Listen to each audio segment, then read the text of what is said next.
Ooh, the most above average podcast in the galaxy. Turn the light off, like your memory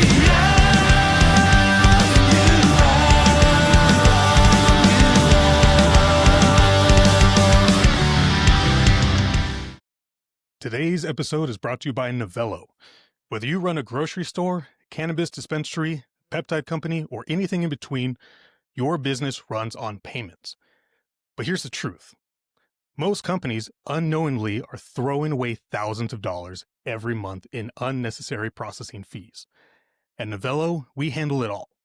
Credit cards, bank transfers, and even crypto, securely and seamlessly, anywhere in the world. We cut the fat from your payment processing, making every transaction smoother, and put those extra dollars back into your business where they belong. Stop overpaying and start keeping more of what you earn. Visit Novello.net, Nivelo.net.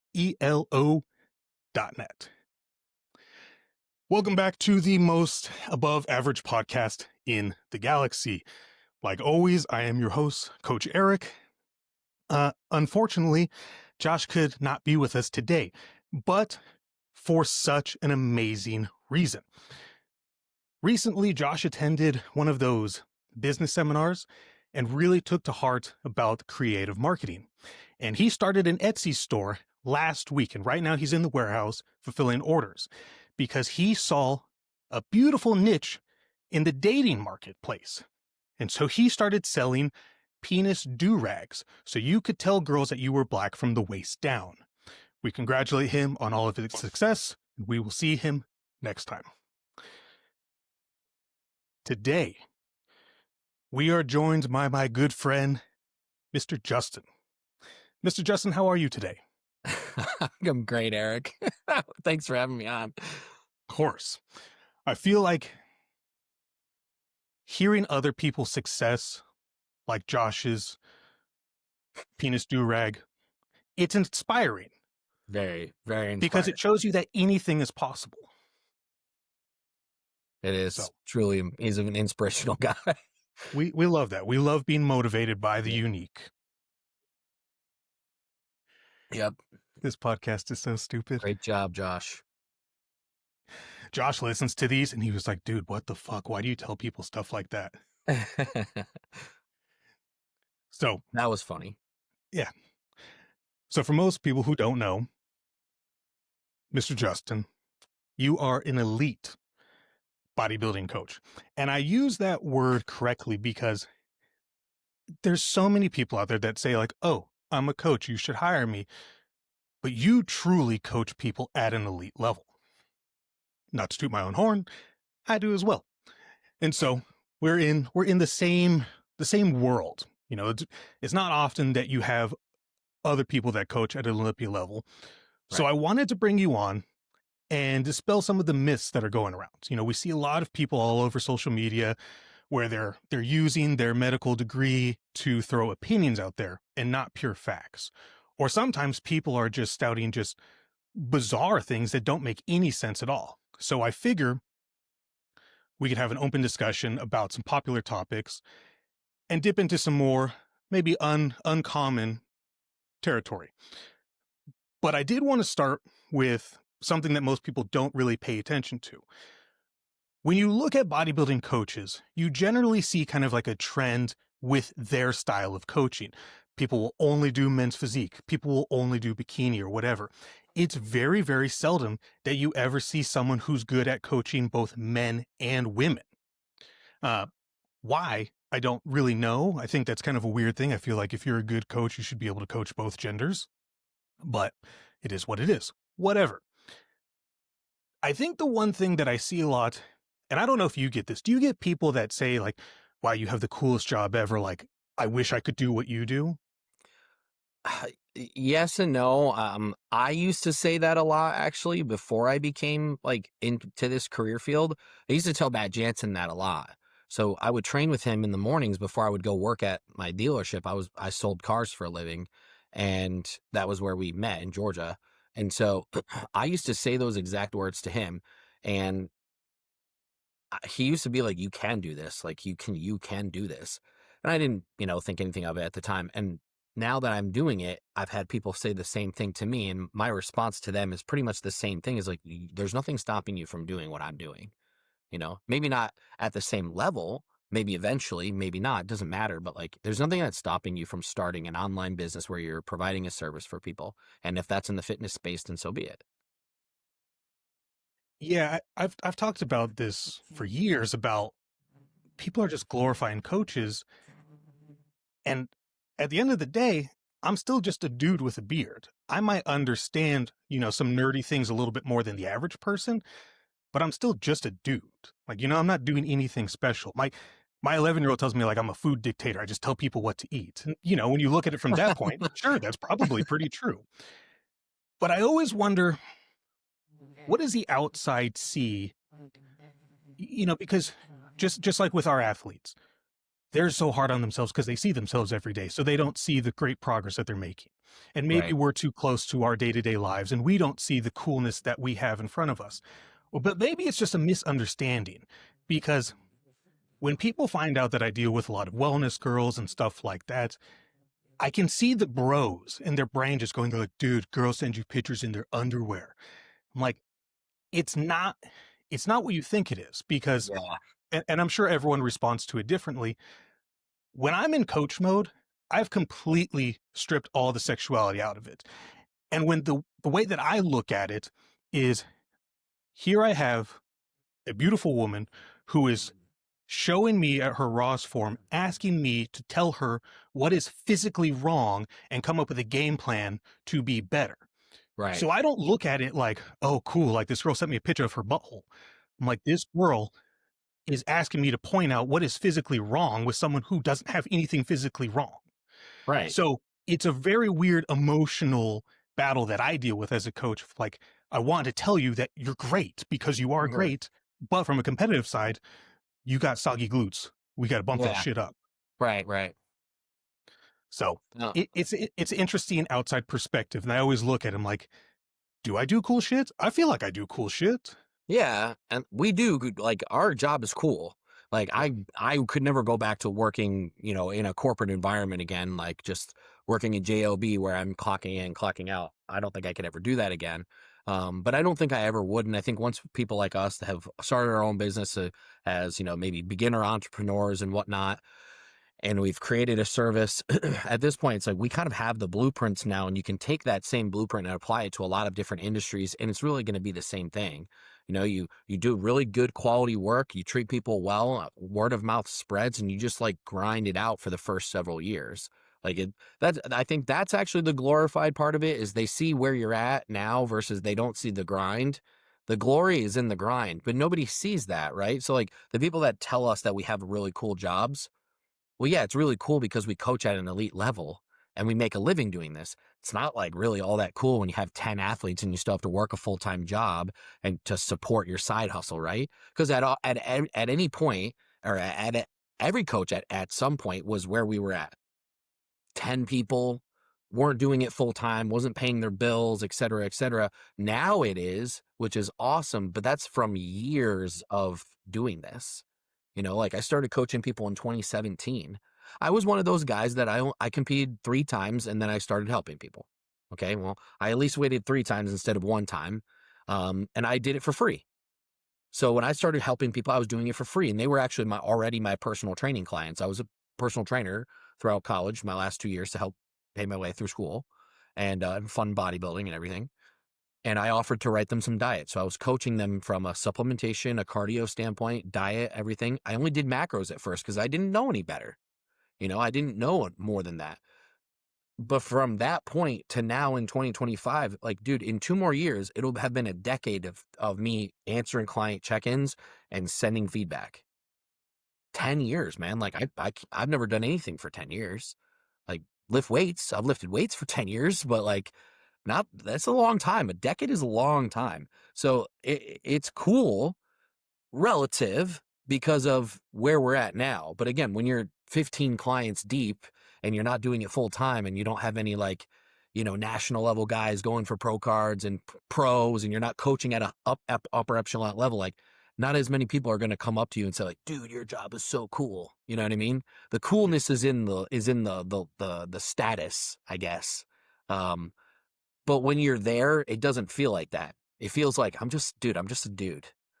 I Like, think, and I don't know if you feel this way, but even when I quote unquote made it, all it did was make me hungrier yeah, because I'm like, okay, cool. Like I did this. What else can I do? You get addicted to the success. And so you're like, okay, great. We've got, X amount of wins. We've got a guy, we've got one pro. Let's get two pros. How do we get yeah, the guy to the Olympia? Great. We got one guy at the Olympia. yeah. What's next? Yeah, that dopamine comes at a much higher cost every single time once you start climbing the ladder, you know. And that's what it is. It's a hit of dopamine. You get kind of addicted to it, and I'm not afraid to say that I'm addicted to work. I am, you know what I mean? But that's what's made me successful, and it's why I like what I'm doing. I can't wait to get to Vegas, and I hate Vegas. But I can't wait to be there with Allison and Tonio and see my friends and pal around. And it's also fun going to the Olympia as a coach or an athlete versus just a spectator, because I've done both. And this will be my 2022, 3, 4, 5. This will be my fourth year in a row coaching athletes at the Olympia, which I'm blessed. And I never in a million years thought I was going to be in this place, but I am. And Allison will now become my fifth different athlete that I've put on stage at the Olympia, which is again a monumental achievement for me. And it's exciting, man. Like when you get to this level, like it's a lot of fun, and there's a lot of camaraderie, right? Because there's lots of new people that sprout up every 3 years. I call them like waves of three. They're in the league, they're in the industry for 3 years, and they fizzle out, right? Like flash in the pan usually lasts about 3 years, and then we don't know where they went, and they kind of are doing it, kind of not, whatever. The old heads, people who have been in this for a decade. I might not have a lot of followers, but I've been around a long time. So have all my friends that I'm like friends with. We have a smaller circle, and we're old. Like we've been all doing this for, so long. We've been watching the Olympia, watching the Arnold. I mean, I went to the Arnold for the first time when I was 21. So, I went to, my first Olympia at 27. So, and then I was coaching at the Olympia the very next year, and I didn't see that coming. So it's like, it's wild, but yeah, it's all perspective, you know what I mean? And then you want more, you want to put more people on stage at the Olympia. You want to be like Stefan or Chris Aceto and whatnot, and have like 6, 7 athletes at the Olympia, and it's like, or Jamie DeMernard like has like 25% of all the bikini girls, and then Ariel Cuts for men's physique, he's got like 15 men's physique. It's like that's so impressive that it's hard to even comprehend. And people that might not be at their level, like myself and like yourself, like I want to aspire to that though. Like that's a goal. So like it's always just going upwards. It's like you're almost never satisfied to an extent. And I think for me anyway, I really enjoy the never being satisfied part. My when you're a kid, you don't really understand why your parents are so hard on you. And some people don't have parents that are hard on them. My parents are hard as shit on me. Yeah. But as a kid, I was like, dude, like I cannot make my dad proud. Like I cannot make him happy. Like nothing is ever good enough. And I remember having like an epiphany moment one day. I was like 22 or 23, and it just hit me like a truck full of bricks. I was like, holy shit. He just wanted me to never settle and be content, to always strive for something greater. And I remember sending him a text. And I was like, dude, I used to think that you were such an asshole. You were so fucking rude all the time, but now I get it. And that drive that I have to nothing is ever going to be, just good enough. Like I can be happy with the progress I've made, but I'm not content with it. I'm not done. Like, Right. cool. Check that one off the box. Let's move on to the next one. So I thank my dad for that a lot, because, that kind of drive, if I didn't have that early on, who knows? Who knows what I could be doing? I could be working a fucking Mick job. Actually, that's not true. I was a super science nerd. Man, I told this story before. I don't know how it is in the rest of in the nation, but in California, in the public school system, your all of your things are done based off of units.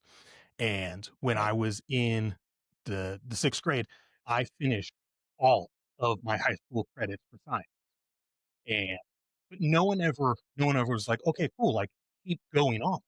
Hmm. You're wow, you're really smart. And then they just kind of let it fizzle out. I'm like, dude, if someone was there to give me the extra push to continue to learn more of science instead of giving me 6 years of nothing, who knows, man? Like, I totally could have been one of those people working for the CIA killing people. We don't know. Yeah. Yeah. Yeah, dude. I mean, I think your dad and my dad were probably best friends or something because I have the exact same story, you know. And I grew up in a household with two parents. My parents are still married, which is great. I know that's kind of like weird that I have to say that, but it's kind of a rarity now, I guess. Yeah. My Um, parents are still married. Unfortunately, that's awesome. So yeah, we're lucky, Yeah. truly. It's And because we have good beards. yeah, my dad can't grow facial hair to save his life, so it skipped his generation somewhere. But I can grow a great beard, and so, yeah, my dad was super hard on me too, and I felt the exact same way as you. I'm like, I never feel like I can make this guy fucking proud. I'm like, what the hell?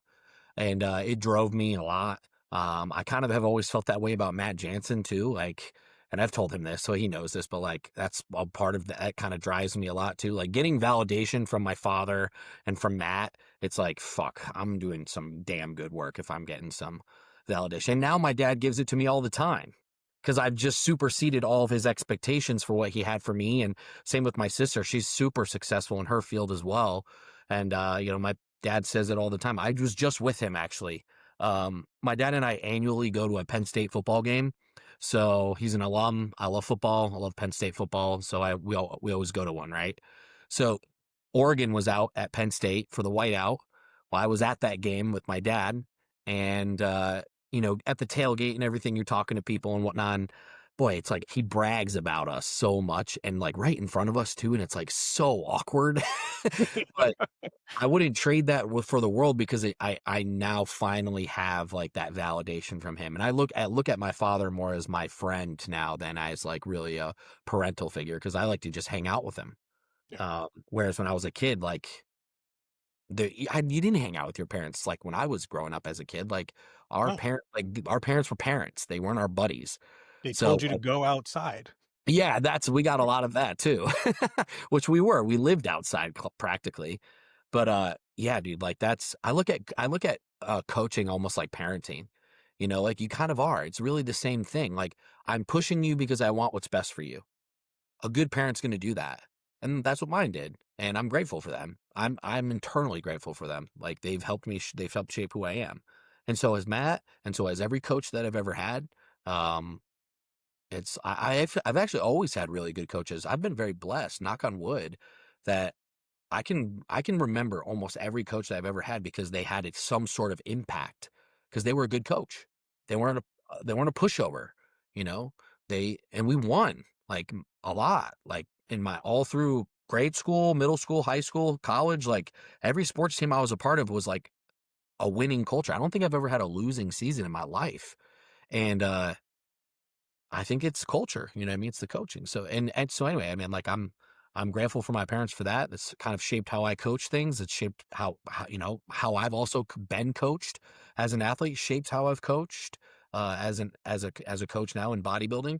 It's very one and the same. I'm going to push you really hard because it's what I want for you, and you hired me to help you be your best, and that's what it's going to take. So Yeah. not Yep. interested in No. being your friend all the time though. Yeah. You beat me to it because I had this conversation with my kid yesterday, but it's a conversation that I've had with my athletes, and you'll never hear me call any of my athletes clients. They're all athletes, Neither. Yeah, they're and athletes. I agree with that. I you're an like that. athlete. And we are a team, good or Yes. bad. We're a team, and it's a very, very family based thing. But I told the kid this, and I've told a couple of athletes this that were going through some hard times. Like, my goal is to make you better than me. I want you to have success in every aspect of your life. So when I deal with athletes, doesn't matter what kind, they could be just, general pop, could be competitive athletes, could be someone at the Olympia, could be someone who's never lifted a weight in their life. We're going to figure out how to make you amazing at everything. I want you to be amazing with your stress management. I want you to be amazing with your financial success. I want you to be amazing in the gym. I want you to be amazing at everything, because there's no need or no excuse to not. Right. When you have the right support system around you, everything is possible. And when we do these podcasts, I'm really anal about, no homo, really anal about who we have on, because I want to make sure that the information that we give out is, one, legitimate information, and two, people that offer true value.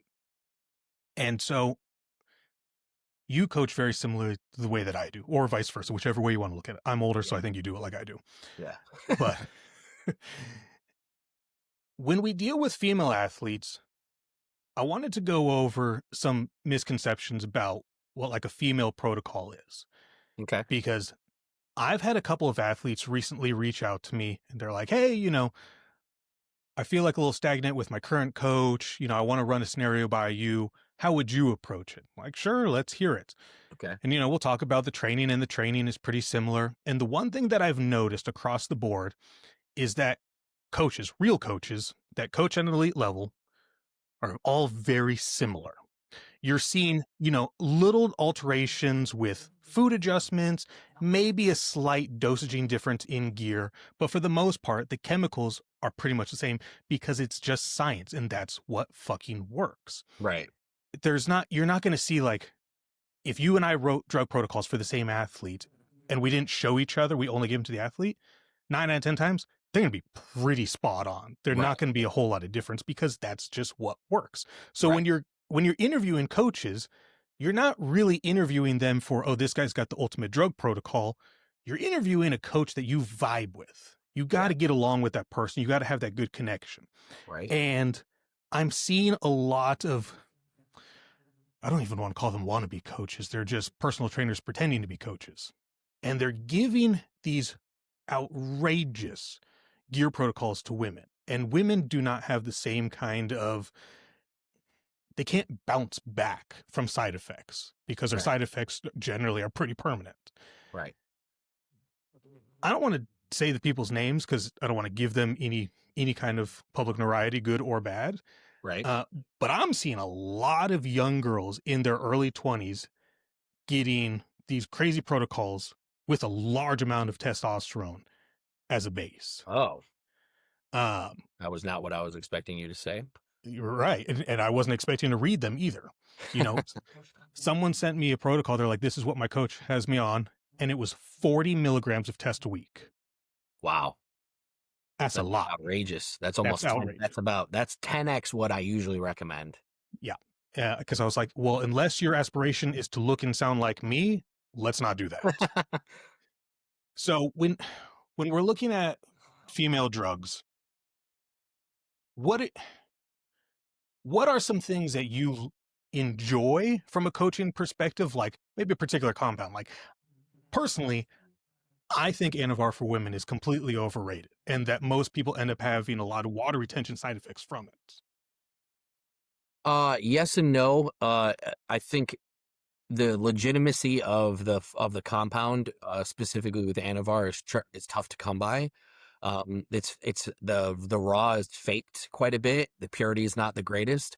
So quality of Anavar makes a huge difference, because I love Anavar, but only from a specific source that I know is legitimate. And it's because it's still from the pharmaceutical company, right? Like, like Par Anavar is like that was like the last American company that really made Anavar. So like if you have access to something like that, then I would say, hey, 10 milligrams of Anavar is crazy. It packs a great punch and it works really, really well, to the point where sometimes I've only had to use 5 milligrams and I'm getting leaps and bounds of progress with very minimal side effects, or very tolerable side effects. Cause we're not, no compound is without risk. And it's like, wow, this has been so easy, right? Like this growth phase has been so easy. If let's say we're focusing on building muscle, right? Whereas like then drugs like Primobolan can be the exact opposite. It can be because there's not a lot of pharmaceutical, like real pharmaceutical grade Primo. Like Bayer used to make the ampules. And I don't even know if that's accessible anymore. But I No, find, I, they shut it down. It's permanent yeah, gone now. I find that that compound, as of late, especially, has been really difficult to trust. And I'm like having these moral dilemmas on, should I have female athletes using this or not? Um, and that's a lot of the DHT compounds right now. Anavar, Winch, Primobolan, Masteron.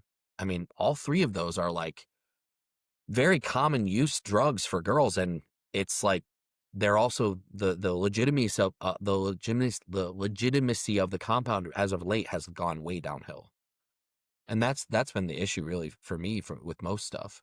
I mean, there's some compounds that I won't take, like or have a female take, but I mean, for the most part, we're all, like you said, we're all doing pretty much the same thing, but it's like it's knowing if it's legit or not. I've never run into more issues in my career with stuff like this in the last 2 years. I started Beginning for years of my bodybuilding career, this wasn't even a thing. yeah. Like No, everything was legit. I started having a lot of my girls spend the outrageous amount of money to go through one of those HRT clinics, and I work with a handful of them.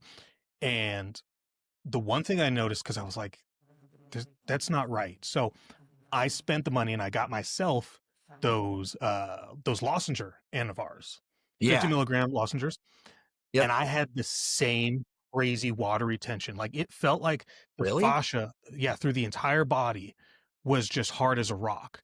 I went from mid 260s to 290 in 2 weeks. And my face, like Just from the underneath my water? eyeballs, yeah, that was the only thing that I added. I didn't add anything else. My food never Huh. changed, anything. And the pressure underneath my eyeballs was so atrocious. It felt like the body wanted to cry, but it couldn't cry. And so, like, I've had a couple females that did the same thing. And I'm like, I'm looking at a progress thing, and it comes in it's like, oh, so and so checked in. My weight's up 12 pounds in a week. What the fuck? And I look and I'm like, Yeah. dude, like you look like you ate ice cream every day for a week. What the Yeah. fuck Yeah. is going on? So I'm like, this came from a compounding pharmacy here in the States. What happened? Yeah. I've heard that the compounding pharmacies, it's all still about the raw material. It's Sure. about wherever that compounding pharmacy is buying their raw materials from, it's getting chopped or cut somewhere. You know what I mean? Or it just is, or it's just impure. I mean, I don't know if that's really the same thing or not. I mean, I'm not in the game of manufacturing drugs, so I don't know. But I helped another coach of mine, a friend of mine who's a coach, with one of his athletes this year. And if they didn't catch this, she was not going to win her pro card. She did win her pro card very, very convincingly. But at one point, her weight was just going up, and it was like a minute that it was doing that. And we kind of, and he and I are very similar. It's like, hey, don't freak out. Just like let it work itself out. Like give it a few weeks. Like you have to give it some time. And nothing was happening. And then we switched the source of the compound, and it was the Anavar. It was the same thing. Was she switched to a different source of Anavar, and then legitimacy came back. Yeah. And then when he pulled her even off of that compound, when he eventually pulled the Anavar out, it was a noticeable shift. So she, regardless of even legitimacy, she was having that same response to that hormone. And I've had that happen with girls before too. I've had that happen with girls with Winstrol before too, and it's because of gut issues. Yes. You So beat me to it. Yeah. whatever the excipients that they use in those tabs, it like fucks up their gut. And I just did it with a female athlete, pulled her off of the Winstrol, and because I didn't have time to fix things like super quick with like the herbal route, Yeah. I was like, hey, just go get a colonic. I was like, just go get a colonic. Like anything that was in there that's having issues will be flushed out. And usually I actually recommend doing 2 because the second one actually then like really gets everything moving. And boom. It was like night and day. Flushed like 6 pounds of fluid, abs came back, and it was like, cool, we saved this prep. Because everything was going well until a little bit of Winstrol came in. And then even that week that it was in, I was like, and that was like, I started it at peak for like show number 1 of the year. You know what I mean? And because that wasn't our target show, and like we won that show, but it was, again, it was just like it was like a dust off the rust type of show. So we do it for peak week, right? I'm thinking, okay, all's good. We should just, get a little harder by the end of the week. I'm not expecting anything to really change. Weight kind of did this weird thing like throughout the week, and then on stage, like it was a decent peak, but it wasn't the best, and I knew something was off. And I didn't want to believe it was the Winstrol at first, but then like 2 to 3 weeks in, I'm like, this isn't making any sense. I'm like, I think it's the Winstrol because the diet hadn't changed. The other peds hadn't changed. Like all of our other variables that I looked into, I even went down to like, what artificial sweeteners are you doing? How much of those are you doing? Are you drinking diet sodas? Are you following your gut protocol still? Are you still taking your digestive cocktail? Like everything that could have potentially caused issues, and we pull the Winstrol and it was just like that. And it's always been gut related, like gut related water retention, right? So this gets inflamed and then everything else just starts to hold a layer of fluid.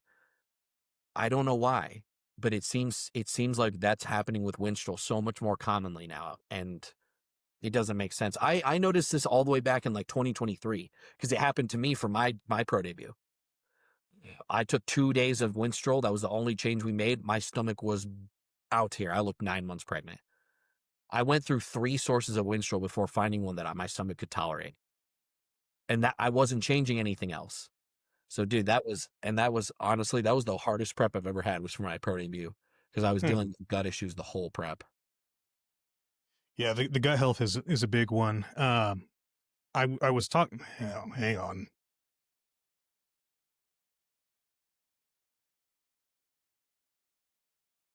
Was that dog? Yes, it sounds like a monster, It and did sound like he's super friendly. He just doesn't know how to control it, and we think I'm going to come back to this the drug thing in a second. So we got this dog. We have 2 Australian Shepherds, and one's a girl and the second one's a boy. And then he had this really, the vet said that it's semi-common, but to the extreme of what ended up happening was not common. He had what's called crypt orchid, which is where the testicles don't drop. And so when sometimes they're just up there and they just don't come down, and it's a relatively easy fix. Sometimes they can even massage them down. But the vet was feeling, and he was like, I got nothing. And so they had to do exploratory surgery. And so one of them was wrapped around the kidney and one was up by the lung. Oh So my we God. think, yeah, it was pretty wild. And so we were asking the vet because, when he gets excited, he's like, holy shit, kind of excited. And he was thinking that it's a possibility that there's no way to really say yay or nay to this. But when he would get excited as a puppy because he was in essentially constant discomfort because his balls were not where they were supposed to be, that he Yeah. was just always kind of like he'd get excited followed by discomfort. It wasn't Okay. really, he didn't describe it as pain, but he just said discomfort. So he may just, have like that Pavlov's dog thing where, something exciting happens and then he just starts bouncing and can't control it. So, Yeah. because when you see him, he was the only dog in his litter. There was no stillborns. It was just him. And most Australian Shepherds are like, for males, be like 50-ish, 55 pounds. Well, he's 84 pounds. Oh my He's, gosh. and he's not fat. He's just huge as fuck.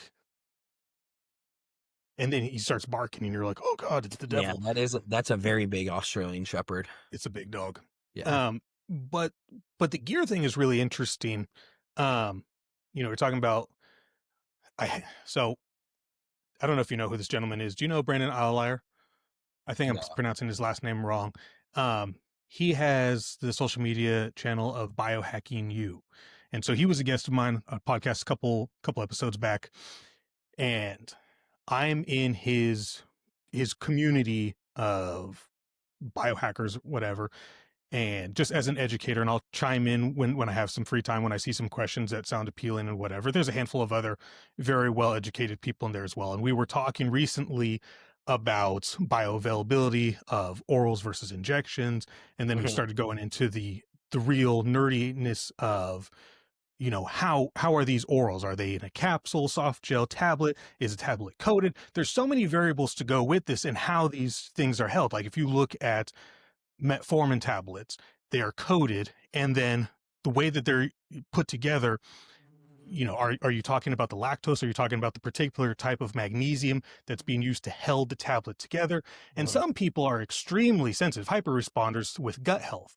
So if they're taking in a small amount of lactose or that particular type of magnesium, and they're getting mild forms of colitis, and now you have inflammation of the gut, that's an easy thing to fix. You just have to know that. And when you're trying something in the middle of contest prep, you're taking a risk. If you don't know, like, oh, cool, I got Winstrol from a new vendor that I've never had before. And all of a sudden you're like, oh shit, my stomach's ballooning out.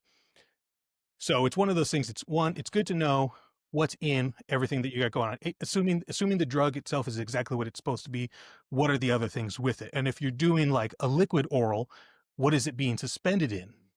Is it just in some form of like a solvent?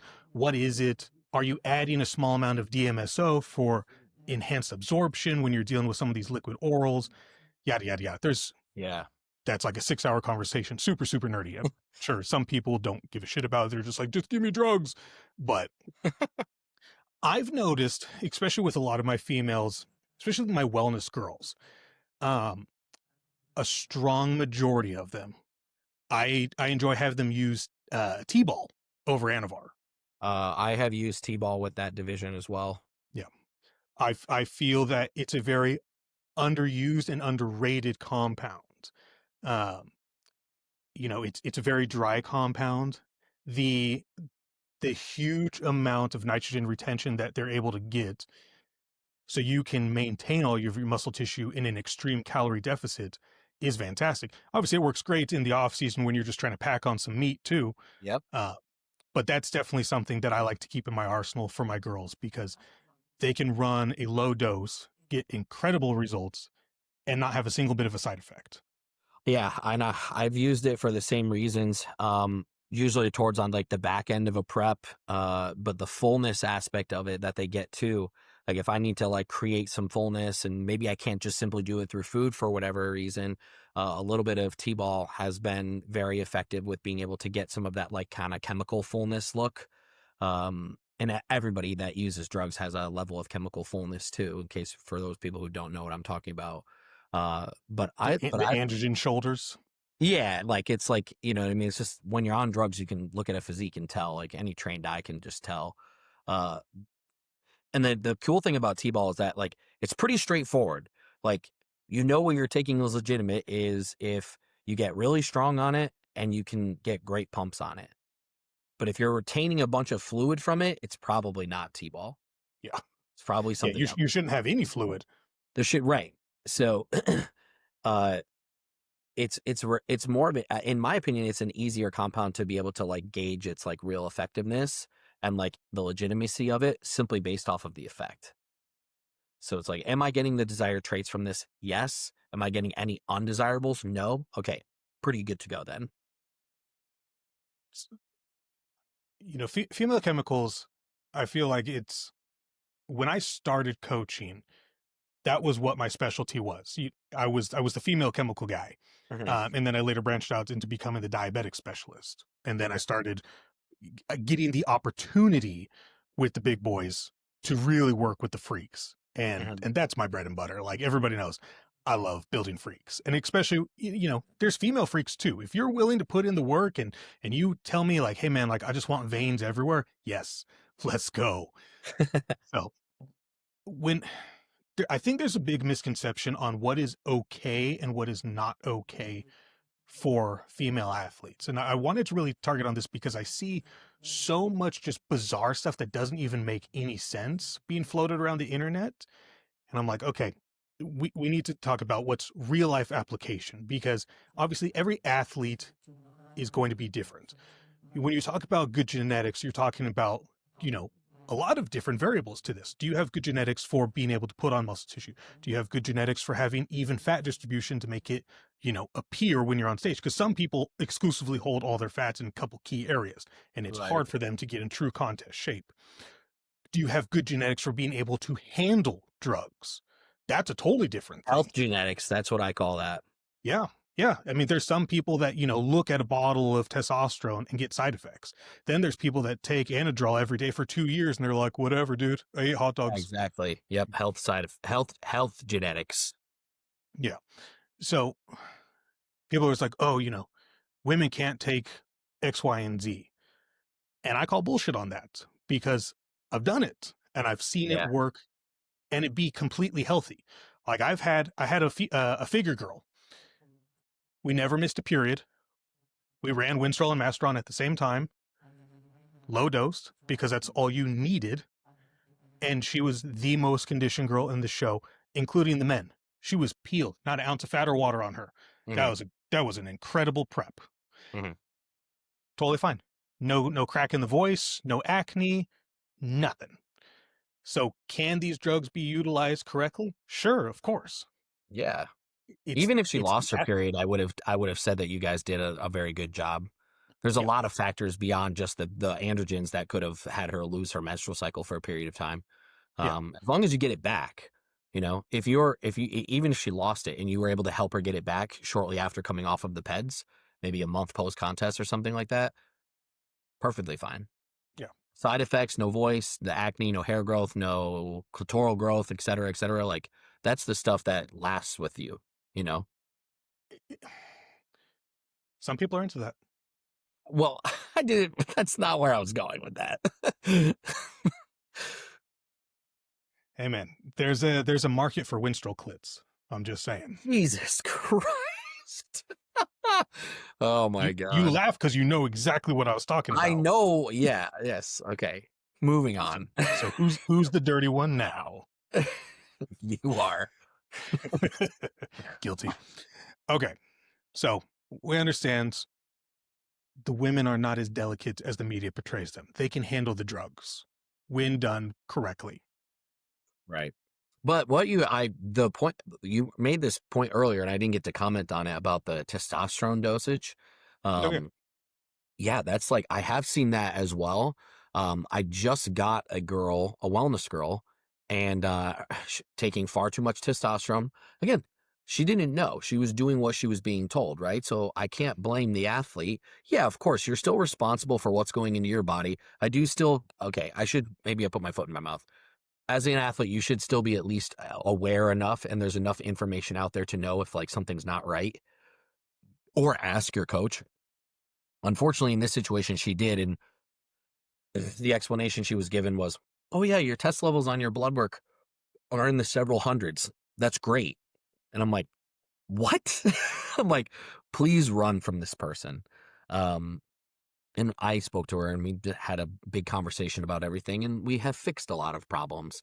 Um, and unfortunately, there was all the side effects you would expect, right? Voice, a lot of acne, hair, clitoral growth, loss of menstrual cycle, etc. Also, her androgen exposure in time was super long, and it was like, okay, you need to we need to wean you down and come off of everything and set your actual TRT dosage at what a clinic would have you doing.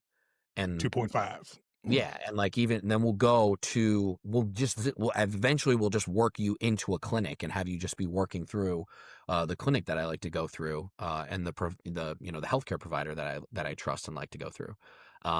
And since then, a lot of these side effects have reversed, which is great. Inflammation has just fallen off of her physique. Water has just fallen off of her physique. Weight has come down, and we're in a deficit, but it's like not, you know what I mean? It's like a cleanup diet, so to speak. It's like, hey, you kind of got soft. Let's just like actually adhere to like a legit plan. And like, you should be in a deficit, but it's just because you're cleaning up anyway. And it's been great. And it's been like, 1.5 to 2 pounds of weight loss a week with like a weekly cheat meal still to be able to like, still have that kind of craving satisfaction. No fat burners, nothing like that. Literally just the regular basics of, I like growth hormone for girls, 100%, like no risk, you know what I mean? And then TRT I do use with a lot of them. And we fixed tons of her problems. But yeah, I've seen that with other athletes too. And even ones that maybe are okay with being a little bit more masculine, like the female athlete is okay with pushing that. Like that's a moral, I don't know, a moral standpoint they were willing to cross. That's fine, right? Like at the end, it's whatever the athlete is like comfortable with, I guess. But the reckless abandonment with the testosterone has not made any sense to me. I don't like that compound from an androgenic or anabolic perspective for girls at all.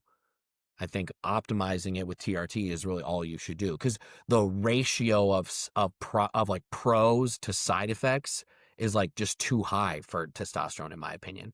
It's gonna cause issues, because you can take 45 milligrams of Primo a week and have and get good results with minimal side effects, right? But you take 45 milligrams of testosterone a week as a woman, you're gonna have a boatload of side effects. It's like, wait a second, why is it? It's like, because it's not the same. Like, because testosterone is the male hormone, and primobolan, for example, is like a derivative of dihydrotestosterone. It's not even just taking DHT.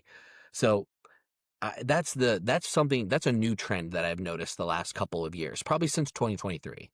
So 2023, 24, 25, it has been more common than uncommon to see some of these higher testosterone dosages, like 20 milligrams and up for girls a week. And I just can't wrap my head around it. The highest ERT dosage I've ever seen for a girl that was legitimate and proven on blood work was like 6 milligrams for the week. I've seen 10. I've got a master's wellness. No, I'm sorry. She's a master's bikini girl. How old is She needs 10 milligrams to be in a Four- normal range. 46. She will tell you, so like her blood work, because I see it all. I see everyone's blood work. Yeah. Her blood work at 5 milligrams was on the lower side in the range, which was kind of surprising that the body just was not able to properly utilize the testosterone. The free test was fine, but the overall serum was not really where I was expecting it. Right. And she's still just felt like emotionally in the gutter. So Okay. when we bumped her up to 10, the clinic did it. That wasn't my recommendation. Yeah, They that's told fine. her, sit at 10 and let's see how you do. And, the life in her eyes came back, like a Okay. completely rejuvenated person. I was like, apparently that's our number. And there's no real need to go over that. Yeah, but that's fine, and that's why you check. You know what I mean? Like, That's why you need blood work all that's the why time. you do bloods. Same thing. You could make the exact same argument for T3, a drug that the dosage gets demonized all the time. Oh my gosh, you're on 50 micrograms of T3, you're gonna shut down your product. Like, that's what is yielding this blood work, dog. Like, what are you talking about? Like, you check. That's the whole point. I have seen on blood work athletes, and not my athletes, but whether it's either doing a consult for another coach or doing some mentor work or whatnot, 100 mics of T3 just to get them in the normal range of their free T3. Like, it's like, it is what it is. It's all about how your body metabolizes the drug too, and how you can utilize it and absorb it. So it's like, hey man, sometimes it just is what it is. When you take things out of context, a lot of times, especially from a dosage standpoint, like TRT, like thyroid HRT, it's you at that point, there, without context, nothing makes sense. You have to have context, and the blood work provides that context. Yep. Oh yeah, because I'm in a group chat with a handful of other coaches, and they'll be like, oh, check out this crazy protocol that came in from so and so, and then they're showing this 1 week's worth of it. I'm like, okay, well, is this how it started? Is this the end of it? What was the Is this rest a of peak it? week cycle? Is this like 2 weeks out when we're maxing out? Like, Right. it's like, yeah, like you, like, come on, this is so common sense. Like, at the beginning of a prep, your drug exposure is lower than it is at the end. Right. It goes up. Like, Yeah. You titrate up because yes.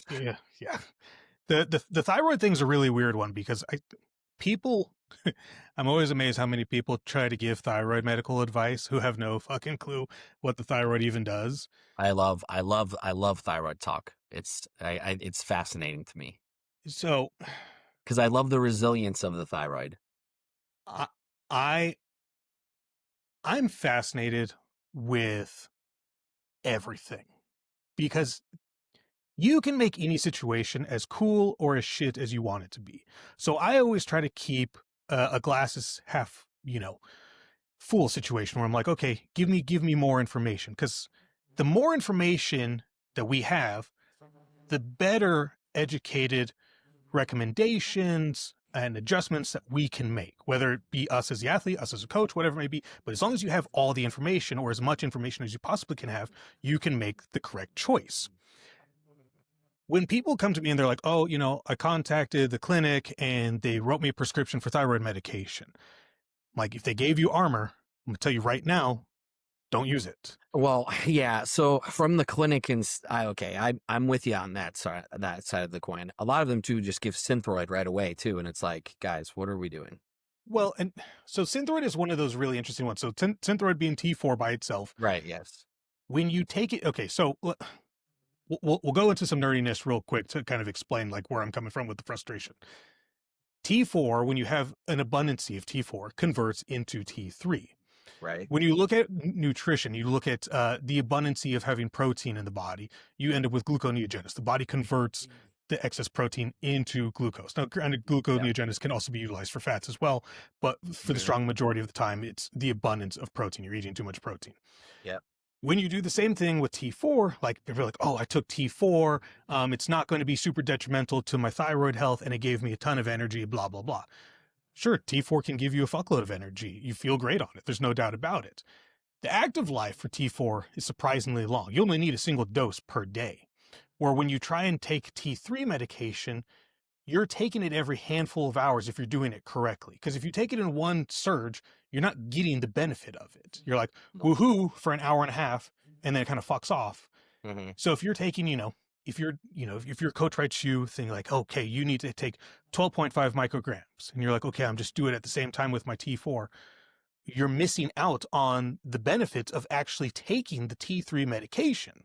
Mm-hmm. If you're utilizing it for fat loss, you're missing 90% of your fat burning of the day because you're not spreading it out. The active life for it is extremely short, which is one of the reasons why so many people like the liquid orals, because it's easier to dose. If you've ever had the experience of trying to chop up a T3 pill, that's some bullshit. It's like trying to chop up a Remodex.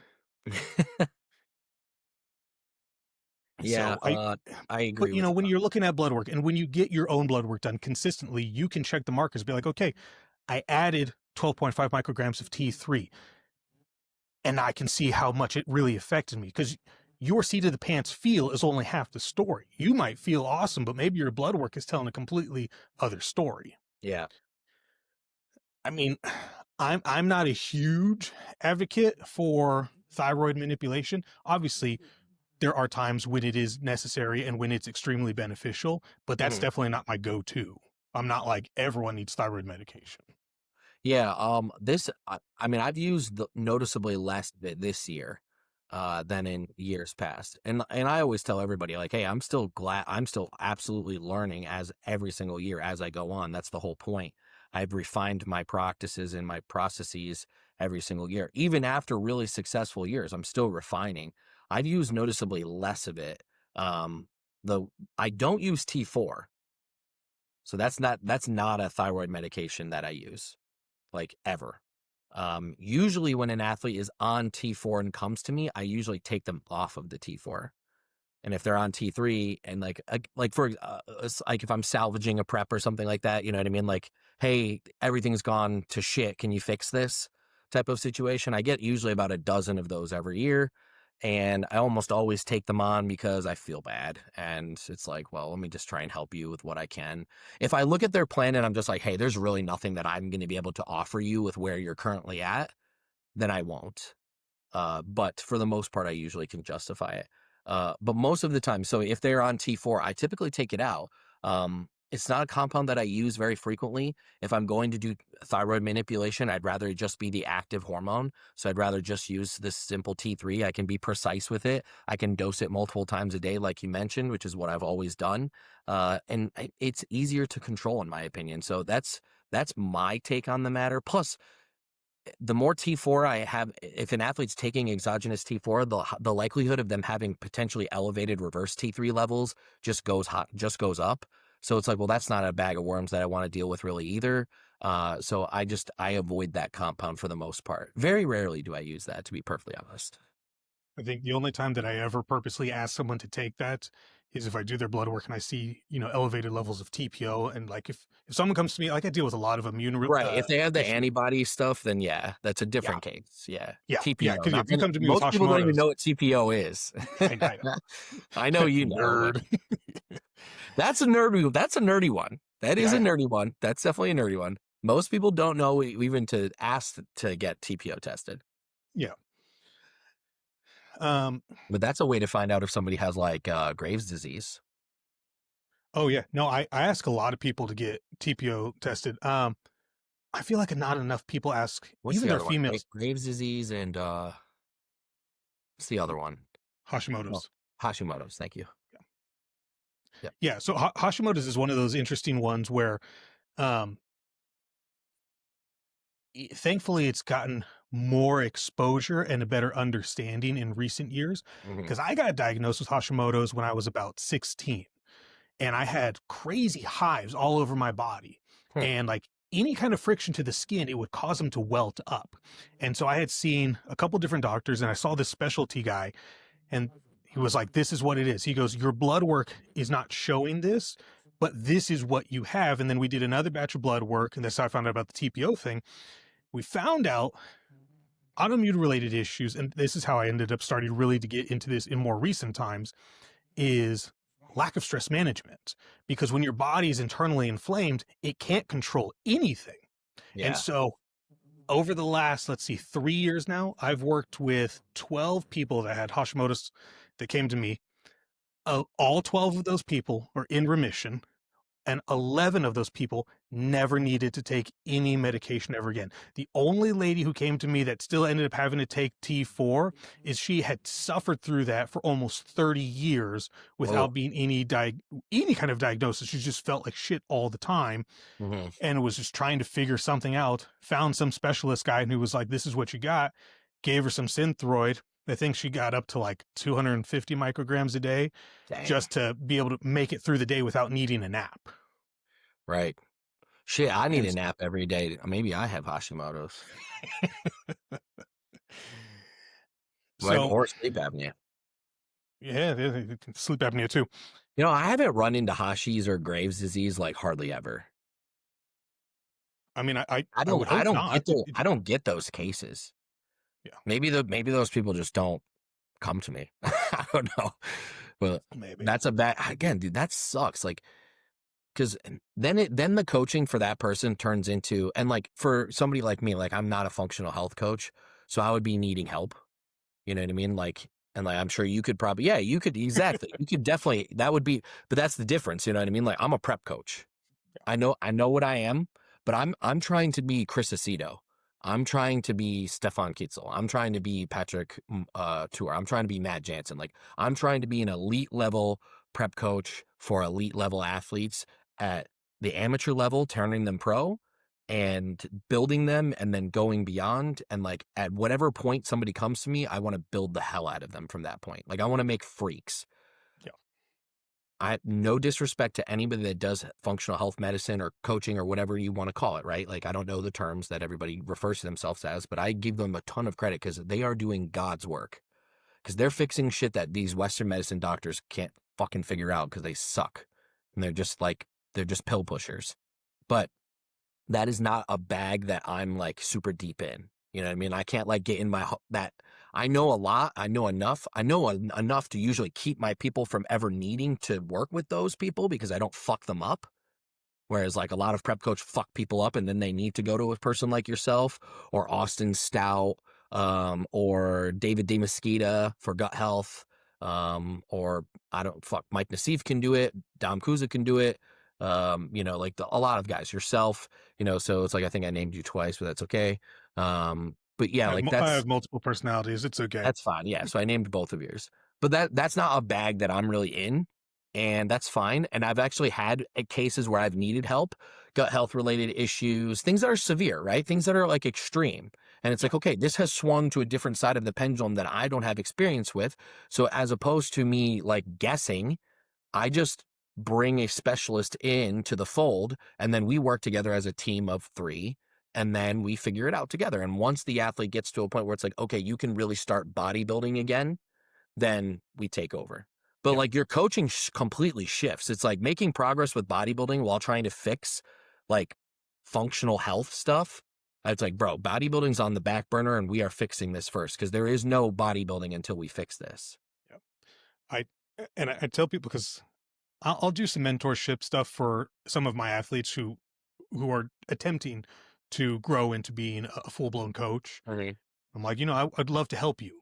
But I always tell people, I'm like, the kind of work that I do is I do elite level things in multiple fields, and I would never make that recommendation for anyone. Like, yes, I'm very blessed to be able to do a lot of these like major health related issue things, but I would be the first person to tell you, don't get involved. Because when you deal with people like that, you become extremely emotionally involved. And it's really, really emotionally taxing for stuff like that.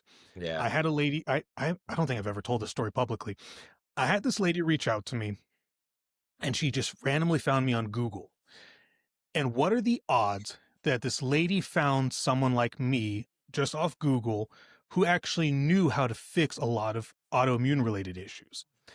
This lady contacts me and says that, hey, I have this incurable neurological disease, gives me this, gigantic spiel about how it was triggered, how she got it, and that she's been suffering for 23 years.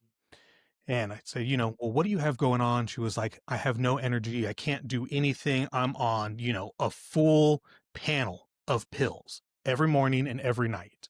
Yeah. Because, we live out, on this patch of land, and I can't walk more than 100 feet without having to stop and catch my breath. So I said, let me see what you're eating. Give me the list of all of the medication, and let me see if there's something that I can truly do, because I want to help. Yeah. And so I take a look at her blood work, and she's anemic beyond belief. She's got all sorts of other issues going on. I said, okay, here's what I want to focus on. I don't want to touch your medication. I want to adjust some of your food, and I want the body to recycle some of this nutrition more effectively. Because you're anemic, I want you to take a higher dose of vitamin C because I need it to uptake the iron more effectively. In 3 weeks, I get a message from her. She goes, I just want to let you know that I walked 3 miles today without taking a break. And I got that message. And man, I'll tell you what, it emotionally hit me hard, because here's a lady that went to every doctor that you could think of. She's been to Idaho, she went to San Francisco, she went to San Diego, she went all over the place, and no one gave her any help other than just take more pills, take more pills, take more pills. Yep. I should not have been the last line of defense. That lady has unfortunately since passed away due to complications with her medication. Damn. And so I tell people, I'm like, dude, like, don't get involved in stuff like that. Stick to the contest prep coach. It's nowhere near as emotionally draining. Yeah. But when you Well, can help I don't know, man. I'll speak from my side of the coin. It's fucking draining, but I don't dabble in your side, so I can't say for certain. And if you do both and you say it's more, then I'll take your word for it. But this is still very draining. I think also the advice you give is good because of another reason, like being very niche drives value. Sure. Jack of all trades, master of none.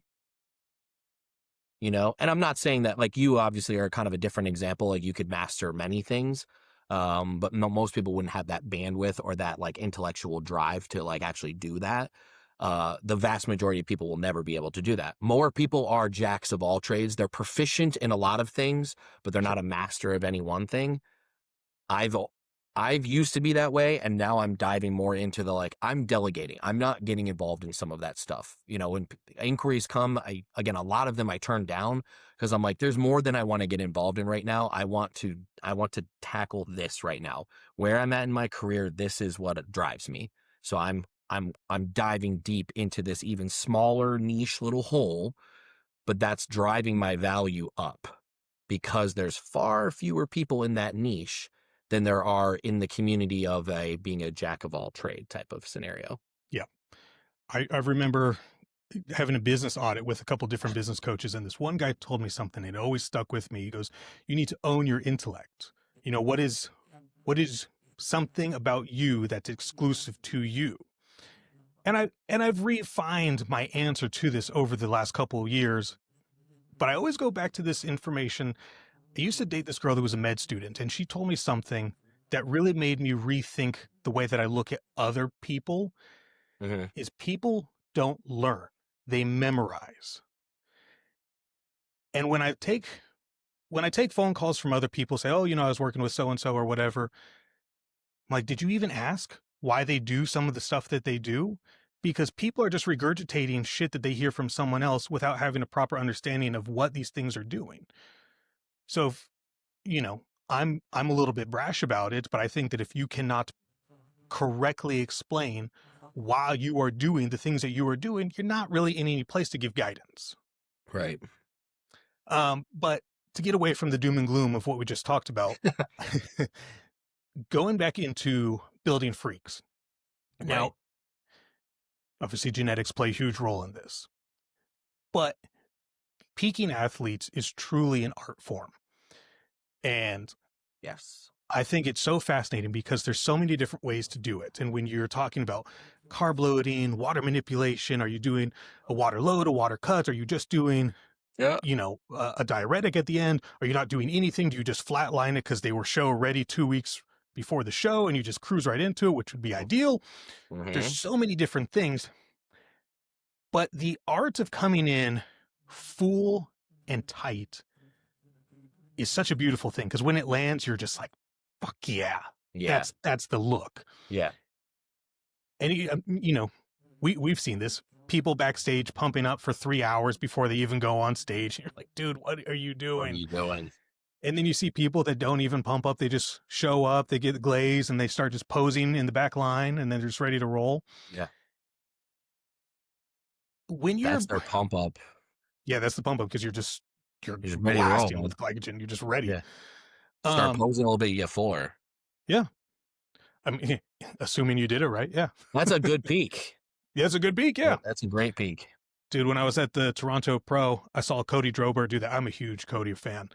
And he just rolled in like 10 minutes before they called us for glaze. And I was like, he's just chilling. And he just walked out there, started moving around, and all of a sudden he was just bonk. I was like, that was cool. Yeah. I remember watching him. I was at the Toronto Pro as well. Were you? Yeah, I had Mike Candela in there. He was right next to Cody. Oh, okay. He was in the top four. I'm sure I just totally glazed past you when we were backstage or something. I know I never go backstage. Oh, you weren't backstage? Oh, that's No, probably why. I'm always in the crowd. Oh, okay. I'm always in the trenches. I'm always with my people. The way that I do it is I want my athlete to be just an athlete. I don't want them to turn their brain on when they're backstage, because, not every production company has the appropriate amount of expediters. Sometimes you're constantly looking around like, okay, well, when the fuck do we go on? They were fine. They did a really good job at the Toronto show. I was very pleased with that. But, sometimes I just want to make sure that like, okay, just relax, take a nap. I will wake you up when it's the appropriate time. Mm. Just relax. And then some people are like, you know what, just go away.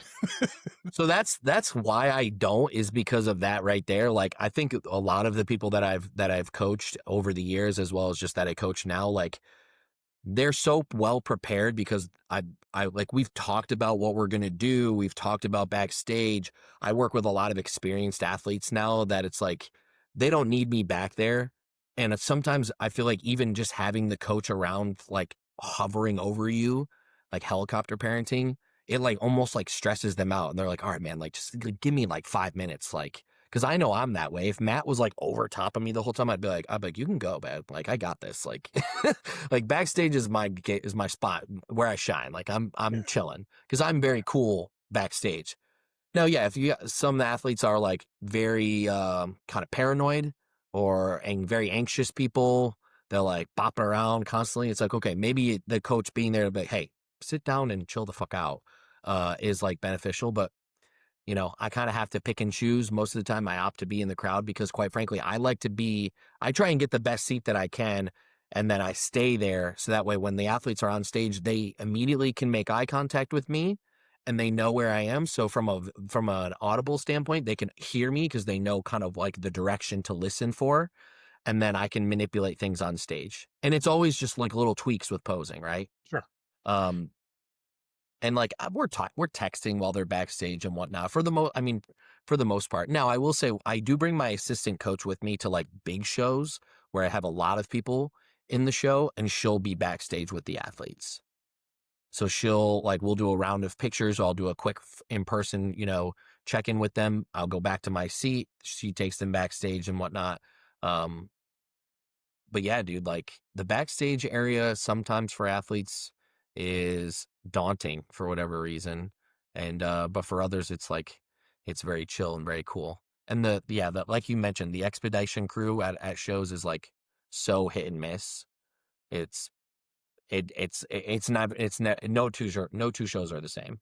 No, I think, at least from the shows that I've been to, which is a fuckload, the universe has such an incredible crew running shit backstage that there's never been, in any of the years I've been there, there's never been a moment where I've not known exactly where we are.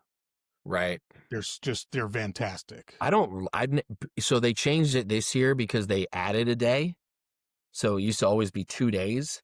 Yeah. And with crossovers, because they do the Masters there too, it was always way too many people per day. You know, like you have divisions going on stage for prejudging at 2:30, 3 p.m. Like bikinis like wrapping up prejudging at 5 p.m. and stuff like that's not okay in my opinion. Like that's so difficult on the athlete. Hey, hold your peak until 5 p.m.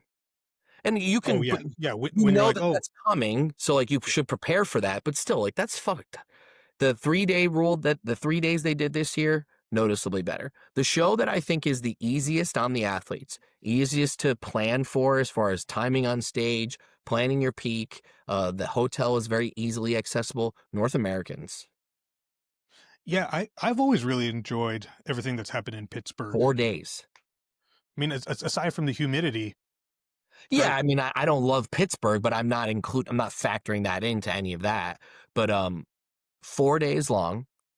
Each day has at most 3 divisions, and it moves smooth. Yeah, It no, moves I smooth. agree. It moves quick. And yeah, it's just I've had great experiences at North Americans. I've actually always, the 2 times I've gone to Universe, I've had terrible experiences.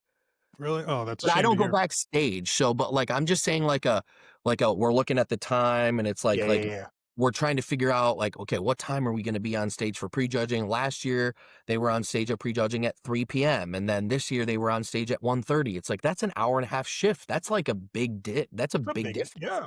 And it's like, well, you know, it's very difficult sometimes, especially for the guys. You know, I'll call it what it is. It's harder to peak the guys. There's more muscle. Yeah. You know, the more muscle, the more variables, the more stuff can change. You know, small bodies are easy because you just kind of keep them in this little confined box and they're fine. Girls are easier to peak in general, in my opinion. And it's due to overall muscle mass, right? The big Yeah, I mean, boys are harder. if you need a lot of fuel just to maintain, yeah, That's it's hard. a lot. It's a lot. That's right. That's all because you're eating. And it's like, well, every meal that you eat, it's like, well, what's that meal going to do to the physique, right? Is it, at what point am I going to eat and I'm going to start getting softer? Like, am I going to go this way? It's like, well, you have to test it and you have to kind of guess. It's an I, educated guess. I will tell you that as it currently stands, my new favorite show that I've been to, just because the whole show, the way that it was run, from the check-ins, the prejudging, the finals, the venue, everything about it, Tupelo. Okay. Fantastic. If you have the opportunity, even from the amateur Mississippi? side. What's that? Or no, Tupelo, Kansas? No, Mississippi. Mississippi. Okay. I was right the first time. That's It's not, Topeka, Kansas. it is not the easiest show to get to. Like, there's not an easy way to fly in there. Right. But I will tell you, I had such an enjoyable experience, not even from just a coaching side, but like as a fan, because it's in a gigantic basketball stadium. It's huge as fuck. Okay. That's cool. The air conditioning is on point. There's no one sweating. It's cold as shit. That's a great one. That's always big. Lighting's good. The judging panel that they have there was great. They gave real feedback. Dude, I have gotten some super shit judges feedback before. We got an email one time from this judge who sent in pictures, this girl who's trying to get a pro card, and he wrote back, "You look great," period. That was it. I'm like, bro, we got third at a pro qualifier and your response was, "You look great." What the fuck? How is that making me better? Yeah. So ever since then, I've been really, really upset with judges. A lot of times, I'll be honest, a lot of times I don't ask my athletes to ask for judges' feedback. unless they can speak with the head judge specifically. I'm not interested in any of the other feedback from the other judges. And that's not my ego speaking. I'm not better than the judges, but quite frankly, I know a lot about bodybuilding, and I can You know tell what the you're athlete. looking for. Right. Exactly. You know what needs to get fixed. Exactly. And I can tell the athlete, I'm like, hey man, like I know what we need to work on. This is your feedback. I don't need the judges to tell you because, to an extent, if an athlete that I'm working with wants to hear the judges' feedback more than they want to hear my feedback, that kind of makes me feel some type of way. It's like, do you not like trust what I'm doing here? Like, do you think that the judge knows more than me? Because quite frankly, almost anybody can become an NPC judge, dude. They're hurting for numbers. They need people. They're doing training classes at these shows every single week. So it's like, I mean, I'm sorry, but like a lot of these judges they're like 2 years or 3 years into the sport. And I'm like, brother, I'm in this a decade. There's nothing you're going to tell me that I don't already know. I would not want to be a judge. Why? I wouldn't want to be one either. Unless I'm Tyler Mannion or Steve Weinberger. I'll go judge those shows with them because that would be fun. But like, I'm not going to go judge, the Punxsutawney Phil Classic in, some random show in PA or wherever. Yeah. Indie Pro is another good show. Okay. Like my venue. my friend Ashley, he's a coach. His lady Tara, she won the bikini. That's been her show. Yeah. Yeah, great venue this past year. And where it was in Indy, because it wasn't in the city of Indianapolis, it's like in the suburbs. Wow, dude, like super nice area, like just so chill. It was super laid back. The venue was beautiful. It was in this like big concert hall, like massive 50-foot ceilings. It was like there was balcony seating if you wanted to sit up there. I was like, that's badass. Like if this place was packed out, this place would be rocking. Like if they had a venue like that in like Brazil or like the Middle East or something like that, like where like the fans like turn out like crazy and they're They like got the crazy fans. and they're really animated. I mean, I love the passion, dude. I'm a passion guy. I love that. So that place would have been blowing up. They would have blown the roof off that place. Like what potential that show has if they can just get more people to be willing to come to like, middle America, that's like the Midwest. Like that's the thing. So, and obviously the big shows like, Pittsburgh, they have, tons of money to throw at it. Great production, blah, blah, blah, blah. Right. We know that. Like, but like highlighting some of those smaller shows like Tupelo and Indy that might not get the media coverage, but it's like, hey guys, if you have a chance to experience this as an athlete and as a fan, like this is a great show, because Texas is great. You know what I mean? Like Texas Pro is a great show to watch. Tampa Pro is a great show to watch and whatnot, but it's usually great shows because it's a big show. So you're watching like really high level bodies, up there too. Like that's kind of more the draw than the venue or anything like. So I think another show that goes under the radar is Emerald Cup out there in Washington. I've heard nothing but good stuff about that. I have not. And my buddy Will Whitman shot that the other I think this past year, maybe a couple years in a row now. He actually, when I spoke to him in Florida, because he came to the South Florida Pro that I had Mike Condell in as well after Toronto, he talked about it. And he had nothing but great things to say. And the stage lighting looked sick and, it looked like a cool place to have a show. Yeah, no, it was. So I had never, I've been to Seattle before, and I tell people all the time, I'm like, Seattle's a shithole. It's like my least favorite place to ever go to. But the actual event is held in Bellevue, which is like the complete opposite of Seattle. It was amazing. I would gladly go back there anytime. Rent a car though, because everything is hills both ways. And so you just start sweating your ass off. I'm like, oh, cool. Like I got a hotel. Walking? Oh, yeah. Fuck no. Who the hell do you think I'm talking to, bro? I ain't walking anywhere. I'm cheap. I was trying to save some money. I was like, I'll just walk. It's like 0.3 miles to the venue, but it's uphill both ways. I'm like, how the fuck does that even work? So rental car. I always do the rentals, man. I don't rely on Lyft or Uber or anything. They're so expensive now. I made that mistake the first year that I went to the universe. I was like, oh, like according to the map. Dude, bro. Jersey is not the state to do it's that. It's gotta be no less than $25-$30 one way. Well, okay. So not more. you've been to Jersey before. You know that the roads Yeah, are I've been to. I know where Universe is. It's in Teaneck. Yeah. So if you miss your exit, it's not like you can just take the Oh, next one. yes. Dude, what should have been a 15-minute ride turned into an hour and a half because my driver missed the exit. So we ended up Ugh. all the way up north. Dude. And he's looking The at me like, infrastructure up there for driving does suck big time. yeah. Yeah. No, that was no bueno. I will say that. And But the thing about New York Pro that is difficult is like a lot of people are like, oh, New York Pro, I want to go see Bevs, I want to have Steve look at me and whatnot. Guys, that's like an hour and 30 minutes away from where the actual show is. yeah, because they moved it back to Teaneck, New Jersey. It's in Jersey. So and it's yeah. like, guys, Bevs is on Long Island. Like, yes, you can take the ferry, but then you're driving your car onto the ferry, taking a ferry. It's like that ferry doesn't go fast. Like, it's going to take you hours to get there and get back. Traffic, dude, it's like, it's nostalgic and it's kind of like a pilgrimage thing that we do as bodybuilders. But like, from a logistics standpoint, as a coach and as an athlete, it's like, hey, I'm trying to peak. I don't want to. I'm not taking like 2 hours. when we got to out of my day Toronto, for we a were not train. going to go to Dorian Hamilton's gym an hour and a half each direction away.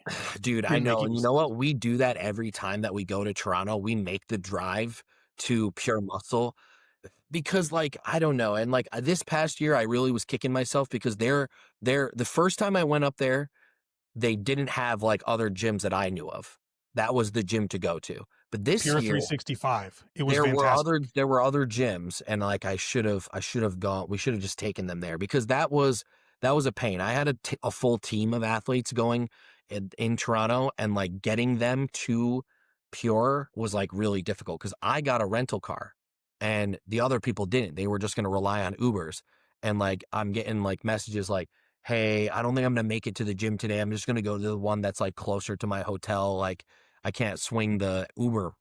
Costs. And I'm just like, Yeah, it was like $80. It was crazy. I know, but I'm like, dude, like, you're throwing a monkey wrench in all of my plans here because like you didn't plan properly. Yeah. Like you Oh just no, I agree. But next time you go, yeah, I Pure don't think I'm 365. ever gonna go back to Toronto with how shitty it is now. So like I'm not interested, bro. Yeah. We stayed where our It's pretty bad. Airbnb was. I will never ever no. I'm good. Toronto, they've lost Toronto, bro. I'm totally good on that. I unless I have to go there for some very significant reason, or if I somehow have to do the Toronto Pro myself and go, but I'll stay in the host hotel and I won't go but 5 minutes from the host hotel the whole time that I'm there. So Dude, yeah, I'm good on that. And I love my Canadian friends, bro. I have tons of friends up there. But so what just like in America, West Coast is the best coast. Yeah, I said it. I don't know. Vancouver is fantastic. I've heard nothing but good things over there. And some of my friends like live in Alberta, and they're a lot of my friends, like Cody's out there. He's in Alberta, and then Braden Miller's out there. And just like his whole gang, because I'm friendly with Braden and his whole gang. They're all Western coasters up in Canada. Great fucking people. I love them to death. They're super nice. They are what Canada really is. Very hospitable, good people. Tim Hortons for life. Yep. I get it every time I'm there. It's the only time because we don't have it down here. Okay, so we got off on a little tangent, but I wanted to circle back. We're talking about super freaks. Peaking athletes, when you're dealing with some of like the bigger boys, because we see this all the time. People are like, dude, I'm 250 pounds in the off season. And then they shrink down to like 180 pounds on stage. Oh my God. But they lose all the fullness. And be like, cool. Like, and I bring this up because this just happened with me. So like I can talk about it from personal experience that I had a coaching fuck up for sure. But I own the fuck ups to learn from them. So don't do it again. Right.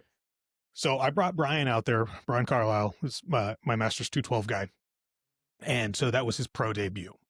And we had an incredible pro card victory. And when we got his pro card, that peak was just so clean, so simple. I was like, okay, let's really push it. Let's get just like crazy peeled, like Yeah. inside out, like it doesn't even make sense. Yeah. And I left the T3 in for too long. And I probably should have cut it at 5 weeks out, but I was chasing the let's get inside out. And so we lost a lot of the fullness. Now, to be fair, we peaked fucking perfectly. Like we were stupid peeled and super, super dry, but we lost all the fullness. So we lost like the freaky wow factor that he is known for. When you're prepping people, and okay, we'll use Tony as an example because he's getting ready to compete at the Olympia and he's round as fuck. Yeah, horrible example from what I think you're gonna say though. Okay. Go ahead, just go to use it. I'll do my best. Go ahead. It could be anyone. It doesn't have to be. That's Tonio. fine. Just we'll use Tonio. So you've taken someone who's very full and very round in the off season. Yeah. When you're adjusting food, you're adjusting cardio, you're looking at protocols and whatnot. What do you do to help maintain that fullness? Is that something that's in the back of your mind as a coach? Or like, I don't want to overly deplete this person. You know, are you looking at, do you keep their fats high on purpose?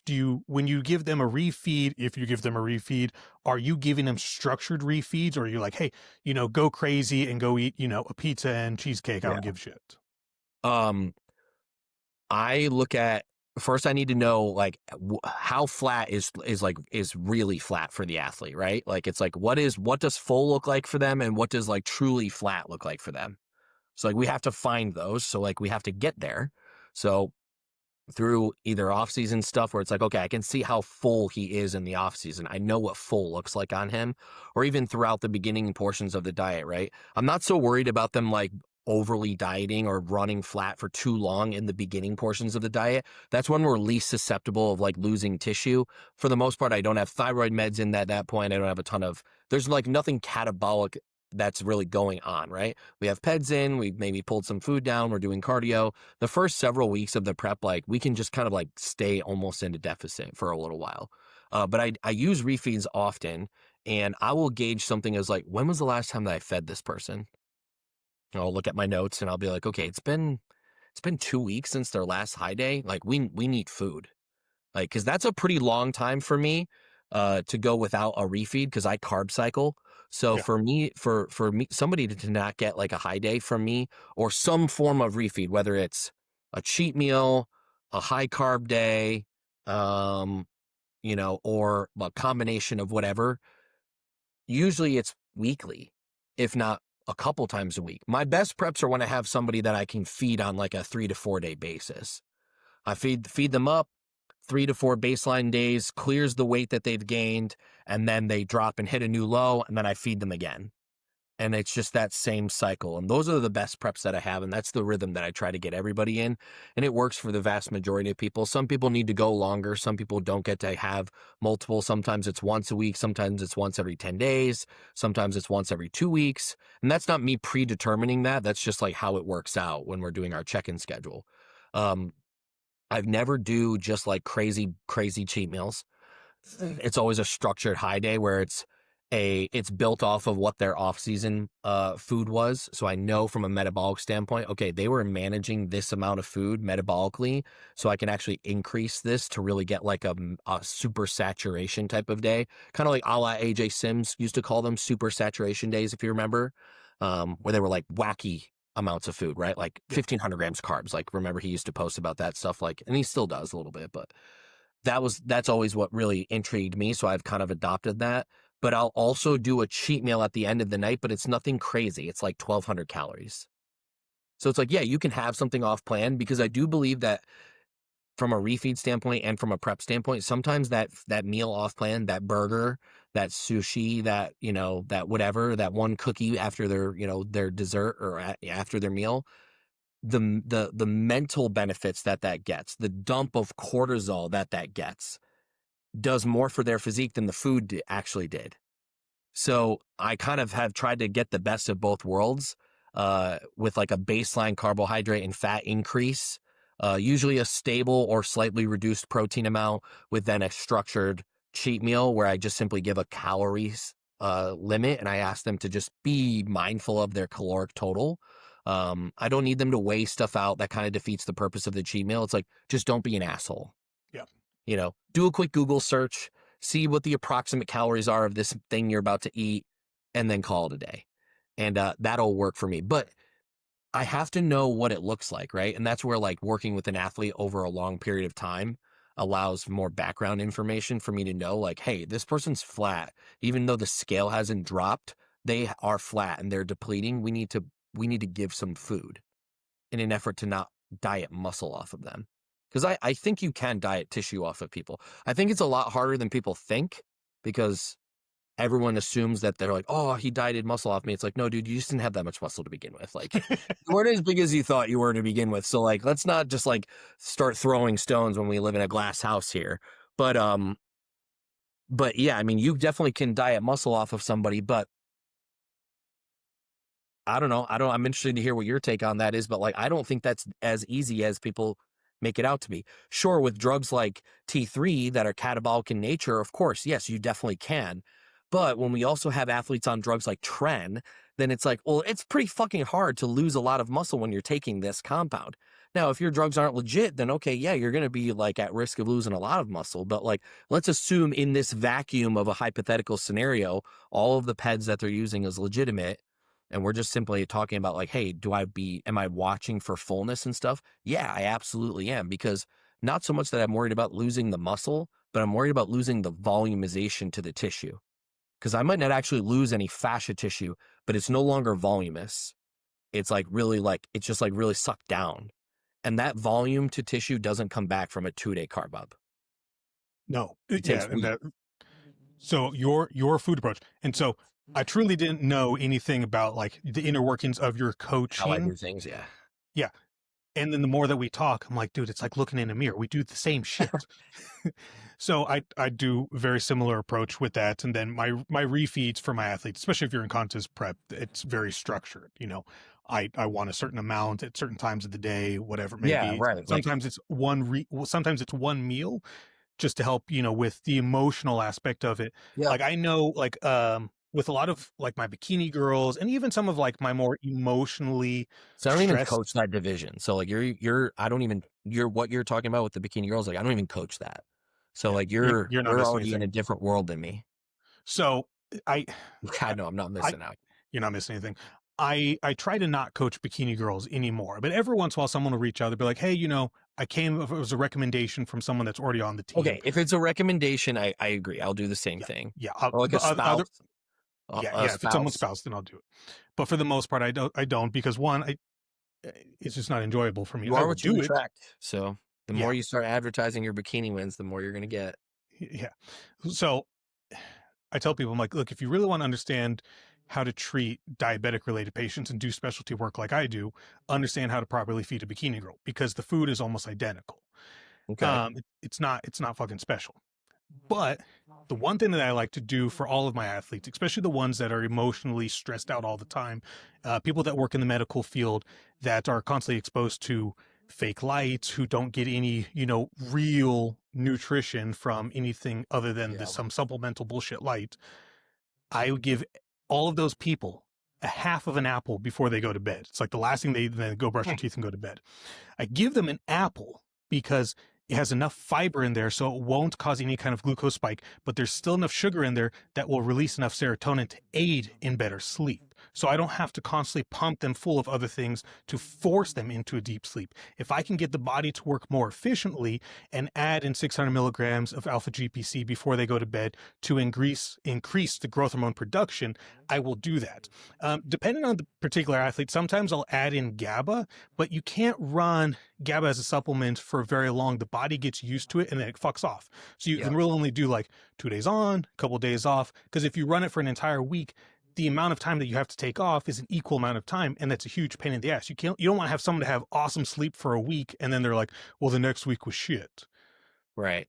So What about that for like a night, like an overnight worker, you know, like the night shift, whatever? Would you do the Apple thing like when they're trying to go to bed and it's now morning time? So like they have no circadian rhythm because they're sleeping during the day. Would you do the same thing with the Apple? It depends. Are they working out as soon as they're done with their work, or do they wake up, go to the gym, and then they do their evening shift? Let's assume for this hypothetical they are getting off work, taking a shower, going to bed. So those people So are it's like much easier 7:30 to a.m. they're going to sleep. those people are much easier to work with because the time they get home, I can already get them to start winding down. It's tricky when they get off work and then they're tired, but they need to go be productive. That's really hard because usually if I get someone like that who works like overnight at like UPS The or FedEx and hospital warehouse, or yeah, a hospital, something like that. My that's a good example. recommendation is, I always want the food to be relatively light, especially it's your last meal of the day. So I try to pick things that are going to be relatively high in fiber to give a fuller feeling. So like when I look at food for stuff like this, like I'll give an example because I have people that work in the medical field that do this. Mhm. I don't generally like to give people oatmeal because I don't like the way that it generally digests. And I think that overall, as far as carb Really? volume goes, it's shit. I'll explain. When you look at food volume, like what I'm looking at for food is carb density as well as osmolarity. How much water is that food pulling? So if you look at a cup of oatmeal, it's only about 40 grams of carbs, but a cup of cream of rice is 150. So when I'm looking at carb density, oatmeal doesn't do shit other than it's tasty. Now, when I'm looking at the food volume, like what's going to happen with the osmolarity, the oats will continuously grow. So it gives you a false sense of fullness, even though it's truly not that much food in there.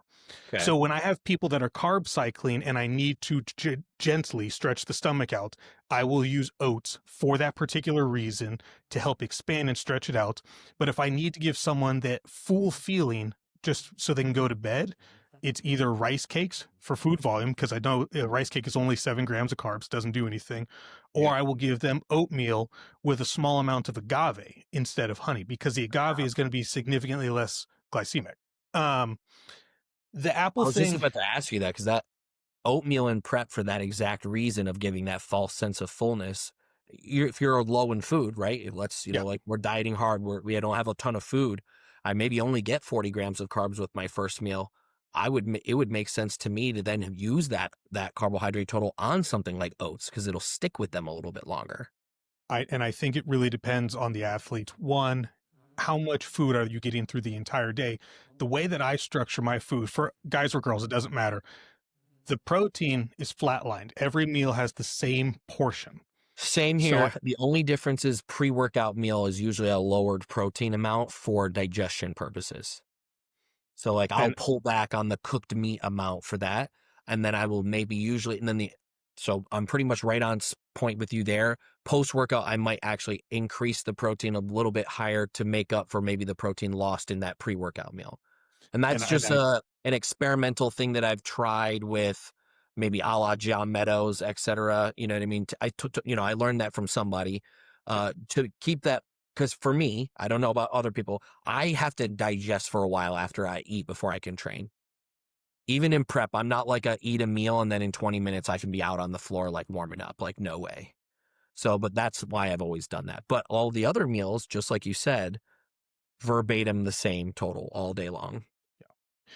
I noticed that if you keep the food, at least the protein portions flatlined anyway, it doesn't matter the sources because I'm looking at keeping the stomach the same size.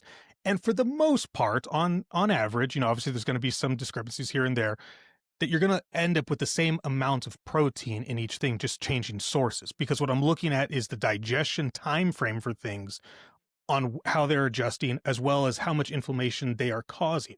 So if I'm looking at red meat, which has a lot of arachidonic acid, I'm stimulating that inflammation.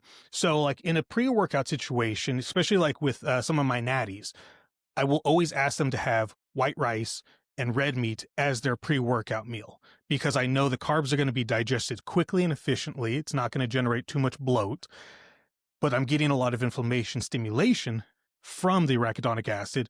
And then I've got a natural wellness girl right now in prep, and I'll use this for an example. I have her do that as her pre-workout meal, and then I have her post-workout meal as salmon. But there's no carbs in that meal. I purposely rely on gluconeogenesis during that process. And you can make the Which meal argument do that you have carbohydrates, pre or post? for her, pre. Okay. If I've got someone in a fat burning stage that has like a really chaotic day-to-day job and they just don't have the ability to, constantly be moving, stuff like that, because they're in a cubicle or whatever, I have to manipulate the food a little bit more. But if I have guys that are utilizing insulin post-workout, then that structure of the protein shake combination that I'm asking for, immediately followed by whatever the food is that I need them to eat, that's a non-negotiable. Like, for the most part, like the post-workout nutrition, you can make the science argument either way. For if you just did the protein and fats, you're going to get the gluconeogenesis and the body will heal more effectively, but at a slower rate. When I look at it is, unless I'm using insulin to force nutrition back into the cells, I don't need to throw in carbs right then and there, because unless I'm utilizing the insulin to push it in, I just want the body to heal and be in a good fat burning stage. That's what I do. And, and like I said, you can make the argument for either way. Right. But I never have anyone use insulin as a pre-workout. I'm not a big insulin guy to begin with, so that's even more than what I do. Because, like, I usually can count on one hand how many people in my entire team are even using insulin at the same time. So, and I realize that, like, maybe it's a missed area of progress, but I'm like, I don't know. I don't have I enough think experience with it. when people understand how to manipulate insulin is when you can really take it to the next level in anything, whether it be fat burning, muscle gain, whatever it may be. So ideally, I try to work within 3 things. You want growth hormone elevated, you want IGF elevated, and you want insulin to turn on and off like a light switch. Because if you can keep the 2 elevated and just keep shuttling nutrition in as effectively as possible, but turn it on and off the fat storage hormone when needed, it's killer. Right. So keep your liver clean so you produce enough IGF on its own and you don't really need to supplement it in. Unless you're diabetic, like I deal with a lot of type 1 diabetics, and no one ever talks about this, and people are always blown away when I bring it up. IGF LR3 is your greatest friend you've never heard of. Because how it is able to stabilize the glucose levels. Like, I've taken people that were having Lantus, Humalog, and metformin in the same day. I gave them, what did I give Perry? I gave Perry 50 micrograms of IGF LR3 first thing in the morning, and he stopped taking all of his medication, and his resting glucose first thing in the morning never went over 88. That's very good. That's very good. That's interesting. I've only worked with a few type 1 diabetics. I've never had them use IGF 1 LR3, but I do know that none of them were able to handle using growth hormone. It threw off their sugars way too much. Yeah. And I don't know if you've experienced the same thing. I have, and that's where like the IGF really comes in, so they can still utilize growth hormone, even at a small dose. Even if you're talking, like, let's say they just got Chinese generic and it's 3.3 milligrams per vial, and they're doing, 2 to 3 IUs of that. So like a pretty minuscule amount. Yeah. Even those people still have a hard time. They're like, dude, I woke up and my sugar was 180. And I'm like, fuck, dude, it's too much. Yeah. Doesn't make sense. And at that point, you just cut it out completely. Yeah. So, I mean, it's one of those things, like, you're trying to give them carbs so they can, have good workouts and have a proper amount of glycogen in there. But if your body can't break it down and utilize it correctly, you got to start from scratch. You got to rebuild them. Yeah. And we were talking about structuring the food and then went off on a tangent. I don't remember where we were going with it, but I'm sure it was dope. Yeah, I don't remember either. We did go off, but I mean, it was all relative. So yeah. I know you got to go, and I appreciate you taking the time. But I was going to ask one last question. When you're prepping people, and right now, like, I'm a big science nerd, so everything that people are talking about, across the different podcast platforms, the social media, all these new and exciting fat burners and whatnot is nothing new to me. They just have access to it now. We've known about this shit for years. So when people are like, oh my God, MOTS-C is amazing. Cool. It was cool 10 years ago too, bitch. You're like, oh, well, the SLU and the retatrutide and stuff like that. Everyone has their own opinion on the GLP related stuff. Yeah. I definitely have my strong opinion about stuff like that.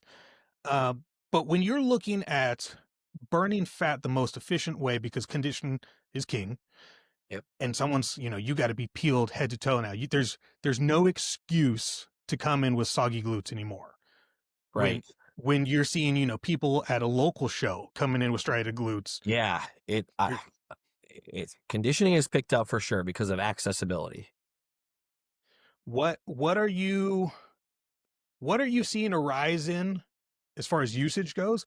But is there anything that's in the last, couple years that you've changed protocol wise to aid in fat burning? Is there anything that you're like, oh, like I've really noticed that when my athletes add X, Y, and Z, that our fat burning was just next level? Like compound specific, the retatrutide and the SLU have been like really beneficial for my team. I've utilized MOTS-C. MOTS-C is kind of expensive for the dosage that you need to run. So like you're buying a lot of the bottles and it just gets to be a lot. So like on top of everything else, like, and SLU is already expensive and retatrutide's not super cheap either, right? So the two that I tend to recommend right off the rip would be the SLU and the retatrutide. I like the retatrutide, not for any of the GLP-1 aspect of it, because like that to me is like, that's the appetite suppression portion. I don't care about that. Like, you're going to be hungry. Like, I don't care. It is making it easier than ever to diet, though, for a lot of athletes. The GIP aspect and the glucagon aspect of the retatrutide is the reason that I like it, which is why I think it's better than tirzepatide and why I think it's better than semaglutide. But the SLU has been interesting. Now, there's been debates on, well, what is the actual dosage that we should be using? Because we have this human equivalent dosage that we can, extrapolate from the data we have on mice. And that would lead one to believe that the human dosage is very high, like 100 milligrams, 400 milligrams, like these guys have been posting and talking about as of late. Dude, I've seen good results on 2 milligrams. 1,000 mics before fasted cardio, 1,000 mics pre-training. And I've noticeably used less Clen and less T3 this year because I haven't needed it. And it's like, well, what's the one variable that changed for some of these athletes? Yeah, of course, some better athletes, better genetics, like they know what to expect, they diet harder, whatever. Those are intangibles. But like from a protocol standpoint, the SLU has been very helpful, and the retatrutide. And those are the two that I kind of use together. So those are the ones that I feel, confident in using. I'm interested to learn more about the real dosing of them. I'd be interested in seeing some, products be dosed in 2.5 milligram capsules, maybe 5 milligram capsules. I'm not on board with the 100 milligrams, and the 400 milligrams yet. I want to see like a lot more like human data using that dosage before I just start like throwing hundreds of milligrams of this like research peptide at my clients. Because there's always one person that ruins it for everybody. They take too much and they die, and they ruin it for everybody. And I'm not going to be the guy that has that happen to them. So I'm going to be the conservative one. And I'm not afraid to talk about any of the drugs because I think they're all a tool, right? Like all of these work. Tesamorelin for some people works amazingly. Hexarelin for some people works amazingly. MOTS-C for some people. It's all a tool based off of each individual person's response and the situation that you're in. But like the uncouplers, like DNP and BAM15, like there are places for those PEDs. Like they work. You just have to know how to use them. But I will say I've used noticeably less DNP as of recent. Not that I used a lot of it in the past to clear that, but I just haven't, there hasn't been a need for it, and it's all necessity based, right? Like it's usually the last, scenario that you're using it, but it's like, even that's an example of like, I haven't used much of it, and that's the thing. Like a lot of people are like afraid to talk about like what they've used and what they've not used. Like everyone, they're all liars. I see vitamin D in more people's protocols than I care to admit. And some of these are by functional health coaches. And I'm like, so if it's safe enough for them to use, and it's like, but again, it's all dosage and duration, right? The devil's in the dosage, not in the drug. So, but that's fear mongering in my opinion. When we demonize any like one compound, or when a coach might say that, or like, oh, they use this drug, like stay away from them. It's like that's irresponsible. That's irresponsible to say, because you have no idea the context of this scenario of why that was used. Same thing for diuretic usage, right? Like, you could make that argument that like, oh, that's too much. Well, maybe not in the context of the scenario that it was used, right? Context is king. You have to know what the reason for why they did something. So I'm interested about these new peptides and whatnot. I think they're going to be a game changer for us for sure, but they're not new. They've been around. I think we just like you said, accessibility, taking, using your words, like that's the biggest reason that there's been this like big flash of them as of basically this year, for most of us. So, I mean, I know that I didn't use Slew and Retatrutide last year with my athletes, and I am this year, and I've seen great results from it. So, but we would have seen great results without it too. Maybe we would have had to diet a little bit harder, and it wouldn't have been as easy. But like, we still would, those same people that achieved those results, they would have achieved them the other way. It just would have been likely a little bit harder. That's my honest truth. That's what I believe. I said the same thing too. I said, this was the first year that I had other people utilize a couple of compounds, one of them being the slew stuff. Mm-hmm. And I've had at least 35 different athletes all use it, and all in different dosages, because how are they working in synergy with the other compounds that they're already taking? I mean, shit, I don't think I had Brian use more than 200 micrograms a day, because Of it the just wasn't Slew? needed. Of the slew, yeah. Yeah. So super tiny amounts. And I've got a bikini girl. Granted that this is like a life transformation thing, it's not a normal thing. She's lost over 100 pounds in like 6 months, and her dose is 1 milligram per day, split into 2 different dosages, and Yeah. she's killing it. So I think it's one of those things, dose dependent, and the athlete needs his own thing. That's interesting. You brought up DNP. DNP and EPO are the only things that I refuse to coach anybody on. I know Mhm. enough about them, and I've used DNP way more than my fair share. But I think for what you get out of it, I just don't see that it's short or long-term beneficial, because it took me forever to rebuild my gut health. See, I don't see that. I've actually, even with myself, for example, like I've actually had issues with gut health, and like in a in a phase where I might have been dieting, because I've experimented with it with myself more than I've used it with athletes, but like it's actually kind of almost been like a cure all for me. Like it like Interesting. kills off everything in there.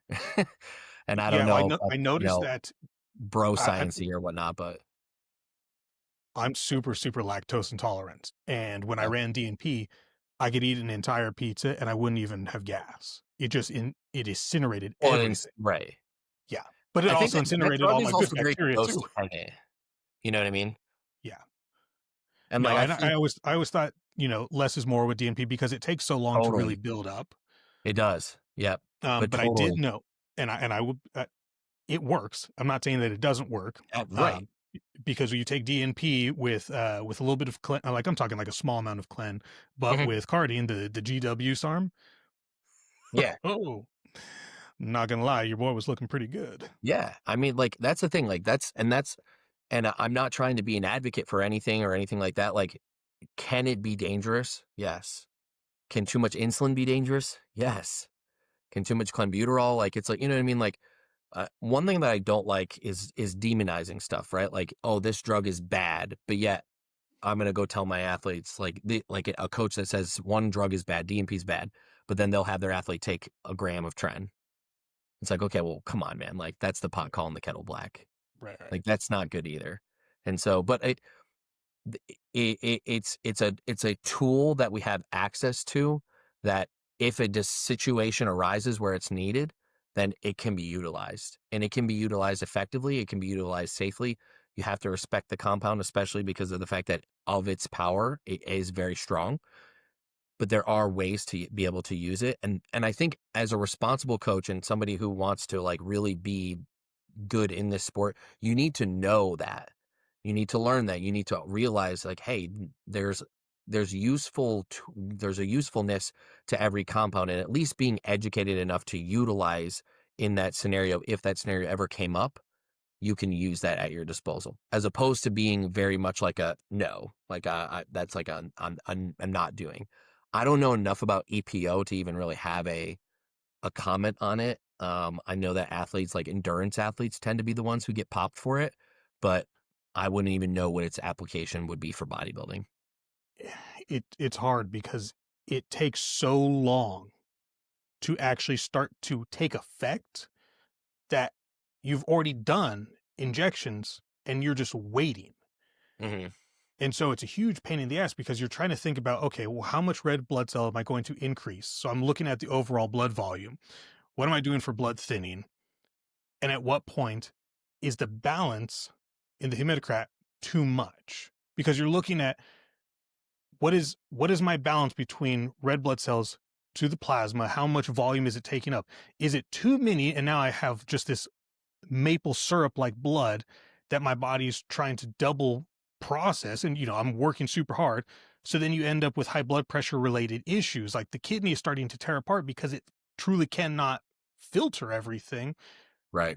And for what? It's like, it'd be different if you were a 130-pound dude who just needed to run an extra 2 miles. But if you're 250 pounds lean and you're squatting 500 pounds for reps, bro, the detriments that you're doing to your organs for no real necessity. Like, if you're concerned about endurance, EPO is not what you want. You're trying to increase the proper amount of oxygen circulating through the body. So things like ITPP would be very beneficial for stuff like that. It's kind of hard to source, not the end of the world, but it's definitely not something that you can just Google and come up with in 5 minutes. Yeah, like even with you explaining that, like to me, like I'm thinking like, okay, bodybuilding application for this compound. There's not. I'm struggling. Yeah, I'm there. There's not even a legitimacy. My sister's an endurance athlete, so I could understand the usefulness for it for something like that. Yeah, but you can sleep in a hyperbaric chamber every night and do pretty much the same thing. Yeah. So I want to wrap this up with kind of a complex scenario. Okay. When we're talking about peaking athletes, there's so many different things, and people are always fascinated with open bodybuilding, just because they're freaks, and you don't go to watch the Walmart special, you go to see the cream of the crop, you go to see freaks. That's why there's no money in natural bodybuilding. Not to say that they're not great athletes. They work hard, they do. I know they do, but there's no money in it because it's not a freak show. Okay, open bodybuilding is king. That's fine. We all know that. Yeah, just let it be known that daddy's home. So when we're looking at freaks and we're talking about the peaking process, growth hormone and diuretics are such an interesting thing because everyone has such vast opinions about it. And I know that John Jewett's been pretty open about saying that he will never cut out growth hormone during his peaking protocol. Okay. Obviously, everyone's got their own way of doing things. When you're looking at someone's peaking, are you a water load and then water cup, or do you keep the water pretty flatline? I try to keep the water flatline. That way they're hydrated so the muscles can actually process everything. That way they're able to digest the food correctly. I don't have to worry about the stomach being blown out like one of those little African kids. I want them to be, I want the body to be functioning correctly. So when you're looking at stuff like this is a 2-part question. One, I know every athlete's different. Do you cut out growth hormone? Are you doing like the normal 11-day out, cut the growth hormone thing? And also for water manipulation, are you a no diuretic kind of guy? Are you a diazide kind of guy? Are you aldactone? So rule of thumb, I'm going to speak in generalities here. I do tend to pull GH out, maybe as far out as 2 weeks, maybe as close to like 7 to 5 days. If an athlete I feel like is struggling to gain pop and fullness, like we talked about before, like we've dieted down, the fat's gone, but like, okay, I don't want to lose pop, and like they're on that cusp, that person, and they're dry and like everything is already dry, ready to roll.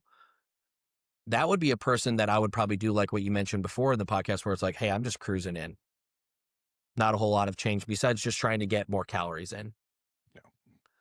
So a GH might even stay all the way in. I've only done that a handful of times though, because for the most part, I think most people are one of those things where it's like, hey, we pull the GH, The body starts to drop some of the subcutaneous fluid that it's holding on to. Okay, great. We pull injections. Body starts to flush some of the fluid that it might be holding from the injections. Okay, great. I don't water load. I keep it regular. So I'll usually around 2 weeks out, we'll have standardized some of this. Like, hey, what's your typical amount of sodium you're adding to all of your meals? Let's keep that steady now for the next 2 weeks. Like, no fluctuations. We're too close to have random sodium based fluctuations. How much water are you drinking per day? 2 gallons? Okay, well, let's do a precise 2 gallons. Peak week, I'll pull the artificial sweeteners, etc. And then the only time I usually will taper water down towards the end of the week. So like for a Saturday show, I might reduce a little bit of fluid on Thursday, and then I definitely make a harder pull on water on Friday, but not like I used to in the past. I used to do like 3 to 4 ounces of water a meal on Fridays, and then like the same, if not less, on show day. Show day, I still keep water really low. But once I get an athlete nice and dry, then I will keep the water low. So Friday morning, depending on how we're looking, I will keep a little bit of fluid in. Maybe I'll do 10 to 12 ounces of water a meal now as opposed to before, because I still want them to diurese. Like even with that amount of water, though it's lower, I can still get them to continue to pee Yeah. because they are ingesting water. So that means there's water that can be peed out. And I would rather, from getting somebody dry, I don't want to do it through the sauna. I want to do it through pee because it's urea that we're peeing out, right? I'm not sweating out micronutrients like salt and stuff. So then it's getting harder to manage, right? So that's why the sauna sucks. Like sometimes it can make things harder. If I do use diuretics for the most part, it's either hydrochlorothiazide. So I like thiazide-based diuretics. So either a diazide or an HCTZ, which they are slightly different because HCTZ is not potassium sparing, whereas the diazide is. But some countries they can't get that, right? So then in Brazil, getting actual diazide, triamterene and HCTZ combo is very difficult. In some other countries, for example, as well, and I've coached a lot of international people, I have used successfully aldactone with those athletes and hydrochlorothiazide. So I'll use a little bit of the aldactone at the same time that I'm using the HCTZ because the aldactone is potassium sparing. So I'll basically kind of like create a little bit of an ensemble there. If I can keep aldosterone lower and we get some diuresis effect from that, great. But I also have to be mindful because when I'm using when I'm using aldactone, the ability to drive fullness up gets noticeably harder. So again, but it can make it hard to fill anybody if you're using too much diuretics, regardless of whether it's Bumex, Lasix, spironolactone, HCTZ, diazide. Like you overdo the diuretics, it's going to be hard to fill. Yep. I try to stay ahead of it in the sense that like I'm getting the body flushing without the need of a lot of diuretics. I might use the least amount of diazide out of anybody like that coaches like consistently at my level. Like, because what I see now in the protocols that are sent to me and that are written out is noticeably more than I ever do. And that's just how I've done things. And I've been told this by others that my team has a reputation for how they look. Like there's a specific look that comes along with our team. Dry, hard, and conditioned. And I'm not the type of guy, I'm not the coach to come to if your goal is to be blasting full and just super bubbly and round on stage. I'm too much of a condition guy to do that. I want to drive for lines and detail and striations and then I want to be granite. You know, like that's the stuff that I like. So that's the look that I try to bring with my athletes. And that just has always been able to be the case for us without having to use a lot of diuretics. Through water manipulation, sometimes playing with sodium as necessary, whether it means increasing salt or decreasing it, coupled with, you know, smart applications of diuretic usage, can make it really simple. And that's been something that I've actually been blessed with, this ability to just be able to do consistently time and time again while doing multiple different approaches. And it's because it's not a one size fit all. And it seems to work. We've seemed to be able to really nail that. I'm trying to speak like very humbly here, of course, because like peaking is something that I am very confident in my abilities on. But again, it is a science and it is an art form, and you're always learning. And like 2 years ago, I already had a good reputation for peaking athletes, and I do things noticeably different than I did then. I think I do things smarter now. And I think my percentage, my batting average, so to speak, is higher now, even than it was then. And I'm also not taking as many risks. So like I'm not trying to swing for the fences and hit home runs as much as I used to. I'm doing a very maybe a slightly more conservative, because it's like, well, guys, like I can get closer to that 100% consistently. So I'm not going to risk 50% to gain 5. You know, and that kind of has been my approach now. I'm actually noticeably a lot more conservative now than I was when I was younger. Yeah, I've noticed it's one thing across the board that you've been very consistent with your athletes, both guys and girls, and so I Yep. wanted to make sure that it gave you enough light to really showcase that. Bikini is the only division I don't really work with. Again, you're not missing anything. Yeah. Just stay with the freaks. But with some of the younger guys, and I know that a lot of the people that watch this are aspiring coaches or even just other athletes that want to understand the process a little bit better. Mhm. So to kind of refine this peaking thing, and then we'll cut it off and everyone can go eat and be happy. When you're getting ready to pull water, the muscles have to be already loaded with glycogen, because if you dehydrate the body, you won't be able to properly load the muscles. So ideally what you're looking at is maintaining full round muscles, and then you can pull that little bit off the top so you can showcase everything. Because if you pull water to try and make weight and then you're trying to fully load the body, Oh, you might fill out a little bit, but it's never going to be great. I know yeah. this. I could show you pictures to walk you through. Like I keep super, super detailed notes for everything.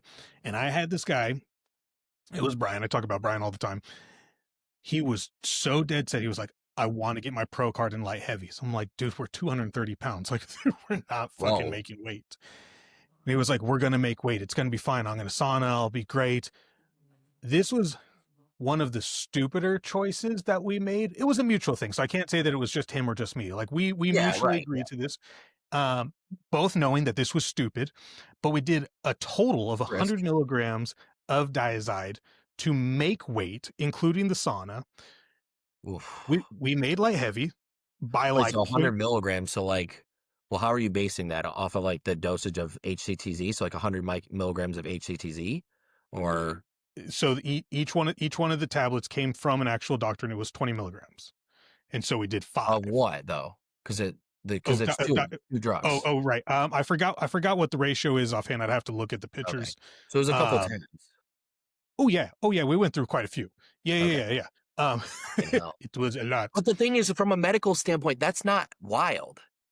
But when you Like, stop drinking water 2 days before, well, it sure as yeah, fuck right. was. But like, like when I want to make sure everybody knows that, like when we're saying like a tab of diazide, oh my god, it's like, well, guys, medicinally, that's how you're supposed to take that drug when you actually need it from a medicinal standpoint. It's usually twice a day. Right. Yeah. If you have a kidney failure and they're giving you the diuretic for that, yeah. Like, but you're also still increasingly Right. drinking. Yeah, you're still fluid throughout the drinking day. water. Right. So, Right. but still, Like okay. you don't take 5 of these and go sit in the sauna for 6 hours of the day and then go make weight.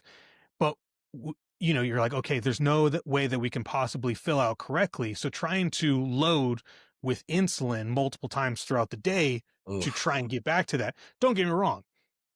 It wasn't that bad of a look. We got a controversial second place. It is what it is, but it definitely was not an enjoyable experience. Definitely something I told him was like, never again. So the peaks that I feel like I don't hit home runs with, or that I'm like not really nailing, or ones that I'm just not satisfied with, I guess. Like I got right to the end and then we didn't, like, I don't know. It's like, I was going to use an analogy, but I'm not going to. So anyway, it's like having sex, but not being able to come. So it's like, it's like, we're so close. We just didn't get there. Right. Is when I have to use the sauna to make weight for my athletes. The sauna has fucked up every single weight cut. And the struggle with it is that there's not really a whole lot of other options. Like you go to weigh in, like you're trying to get where we need to get. And it's like, Yeah, well, people will say, "Well, diet harder." It's like, there's no fat left. It's like we're dieting muscle off at that point, my guy. So, like, and even as little as 6 pounds, you know what I mean? Like 6 pounds in the sauna, 6 pounds when you don't have fat to lose is a it's hard to lot. find. And Yeah. it's like, and then you are so deflated and the look is terrible. And like, it gets worse before it gets better because all of that water that you just took out, you have to find a way to like try to put that back in. And if you to weigh in like 12 hours before you're on stage, like, And it's you know not what I mean? happening. Like the one day out weigh-ins, like, no way. I mean, good luck, man. Like at that point, just try and be as sharp and as hard as you can and see if you can't get a pump backstage and do the best you can with some sugar and some water and sodium backstage and, you know, have at it and good luck. It's like even insulin at that point isn't going to save you. No, Whereas no, like because even with, once the muscle's dehydrated, you're done. yeah. And There's then nothing you can do. you've got to, the most of the national shows at least have like maybe like a Friday check-in with the guys on stage on Saturday because girls don't have to make weight, so it's not like we're talking about the girls. So even that though, like you have or no Thursday check-in, excuse me, and then they'll be on stage Saturday, so they have like what 36 hours, call it. Even that's difficult because of managing. Because now you have to manage everything. You have to be managing sodium, potassium, water intake, carbohydrate intake, and then just be like gauging the look. When am I going to use diazide? Am I going to use diazide? Or like it's so much more difficult, and it honestly sucks. It never is. And what I hate about it is that it's never the best look possible. Because that's the only look that I care about is the best look possible. The making weight thing is so annoying as a coach. It's like, this sucks. I would rather wake up under the cap and then just fast until weigh-ins. I was just going to ask you, because that would be my approach too. It's like I'd much rather just either not eat for a handful of hours or just Yeah. not have any carbs. I just don't, I just ask them to fast. Yeah. So I will still have them like if it's a Thursday weigh-in and they're supposed to have 4 to 4.5 liters of water, I will still have them be drinking that regular water, just like I'm like space it out like it is a normal day. I'll usually drop a little bit of diazide in the morning, just a baby dosage, maybe even an eighth. You know what I mean? Just to ensure that we're having diuresis. You know, every hour and a half, maybe like 1,000 milligrams of vitamin C or something like that. Again, for diuresis. Make sure they're still peeing. Trust me, if you're not eating food but you're drinking water, you're going to be pissing like a racehorse anyway. So, Are you a coffee guy?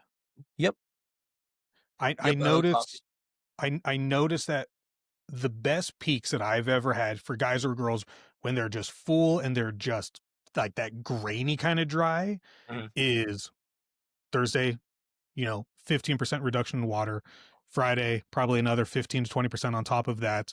Day of the show, there's no fluids other than 2 to 3 cups of coffee, and they're just pissing like a racehorse because they got to get up, go for their second tan or whatever it is, Yeah. and they get one, maybe 2 meals depending on what show we're doing, how much time we have from the time they woke up, and they're just bam, like we've had all the food we need and then some, and we're Yep. just chilling. Yeah, I use coffee.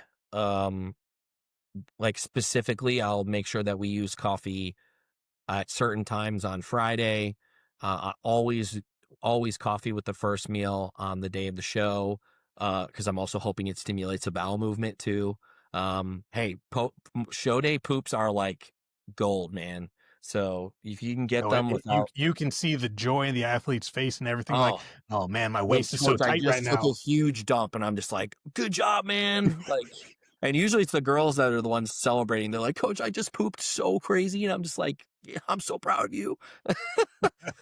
I do use alcohol too. And like with naturals, I'll use a good bit of alcohol in coffee because they can't use diuretics. And I don't use a lot of alcohol. I shouldn't say a good bit, but like maybe like a 2-ounce shot twice on Friday. Maybe another 2-ounce shot when I'm like maybe 30 minutes to an hour before stage. Because on Are show you day, particular about the type of alcohol? usually vodka or tequila, I'm cool with either. But no dark liquors, preferably. Just not. I just don't think that it's quite the same. Um, but yeah, that's something that I like it. You know what I mean? I think it can help them, maybe go to sleep a little bit.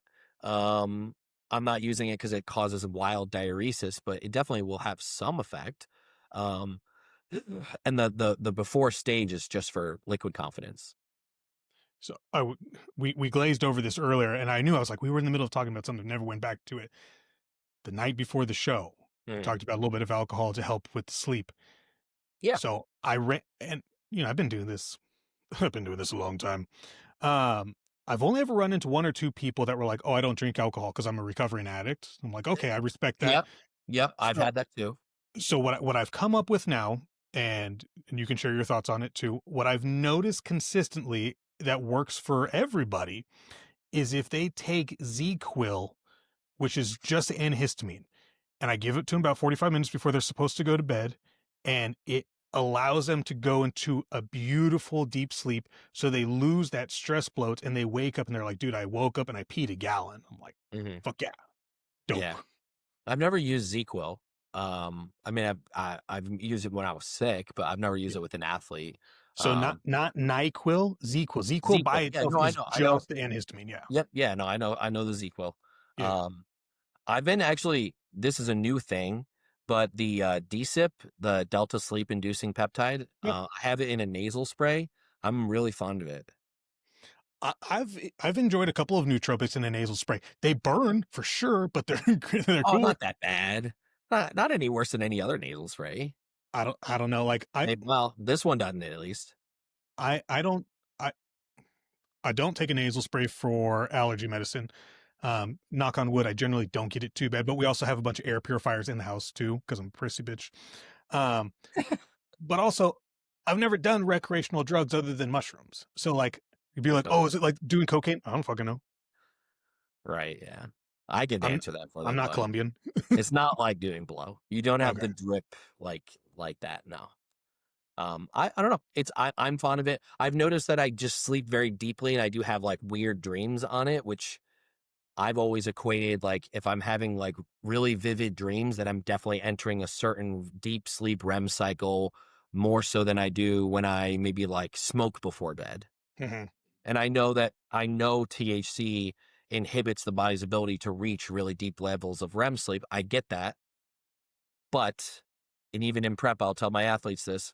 I usually ask them to reduce how much they're smoking if they are a THC user. And if you're a vapor, I try to get them to cut that completely.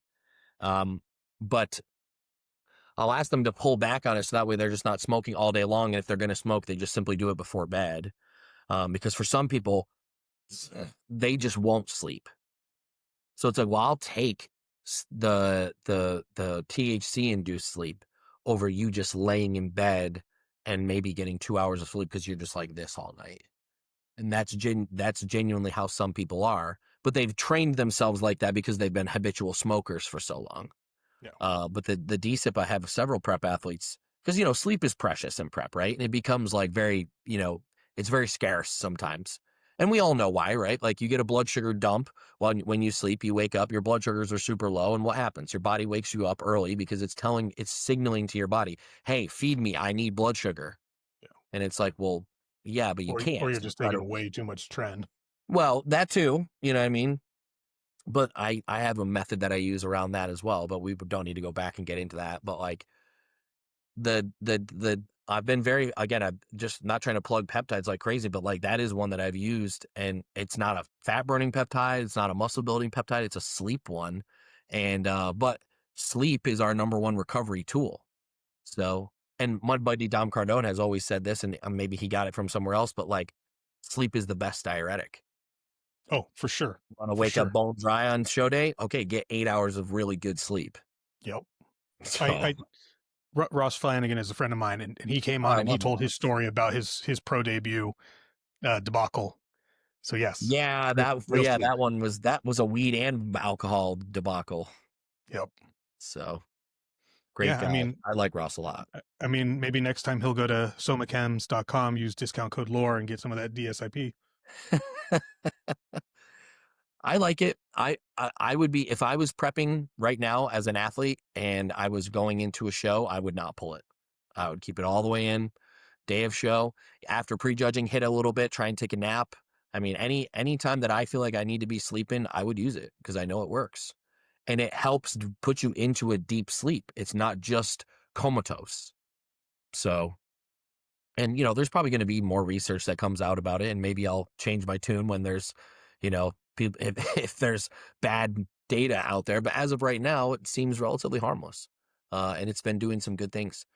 Again, like I don't want to sound like I'm wildly advocating for peptides because I'm not. I'm very much a brass tacks, tried and true meat and potatoes type of coach, but I have used some with some athletes that it's just been an easy year, I guess I should say, knock on wood. And I'm going to attribute most of that to the athletes. They're just great fucking athletes.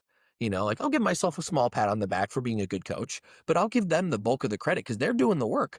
But the smart application of just using certain things at the right time. Hey, using this to help with sleep, using the SLU, using some retatrutide, and then being able to use less of certain compounds like clenbuterol, which, you know what I mean? Like I know it's, we all know the effects of the effects on the heart from clenbuterol, or, catabolic drugs like T3, or even drugs like Tren and, some of the other, actual, AAS.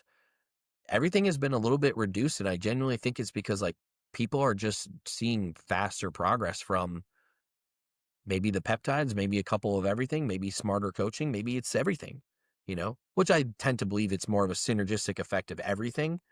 But yeah, it's been a year where it's been very interesting, kind of fun, where it's like, man, everything's just working. Like, holy fuck. Well, cool.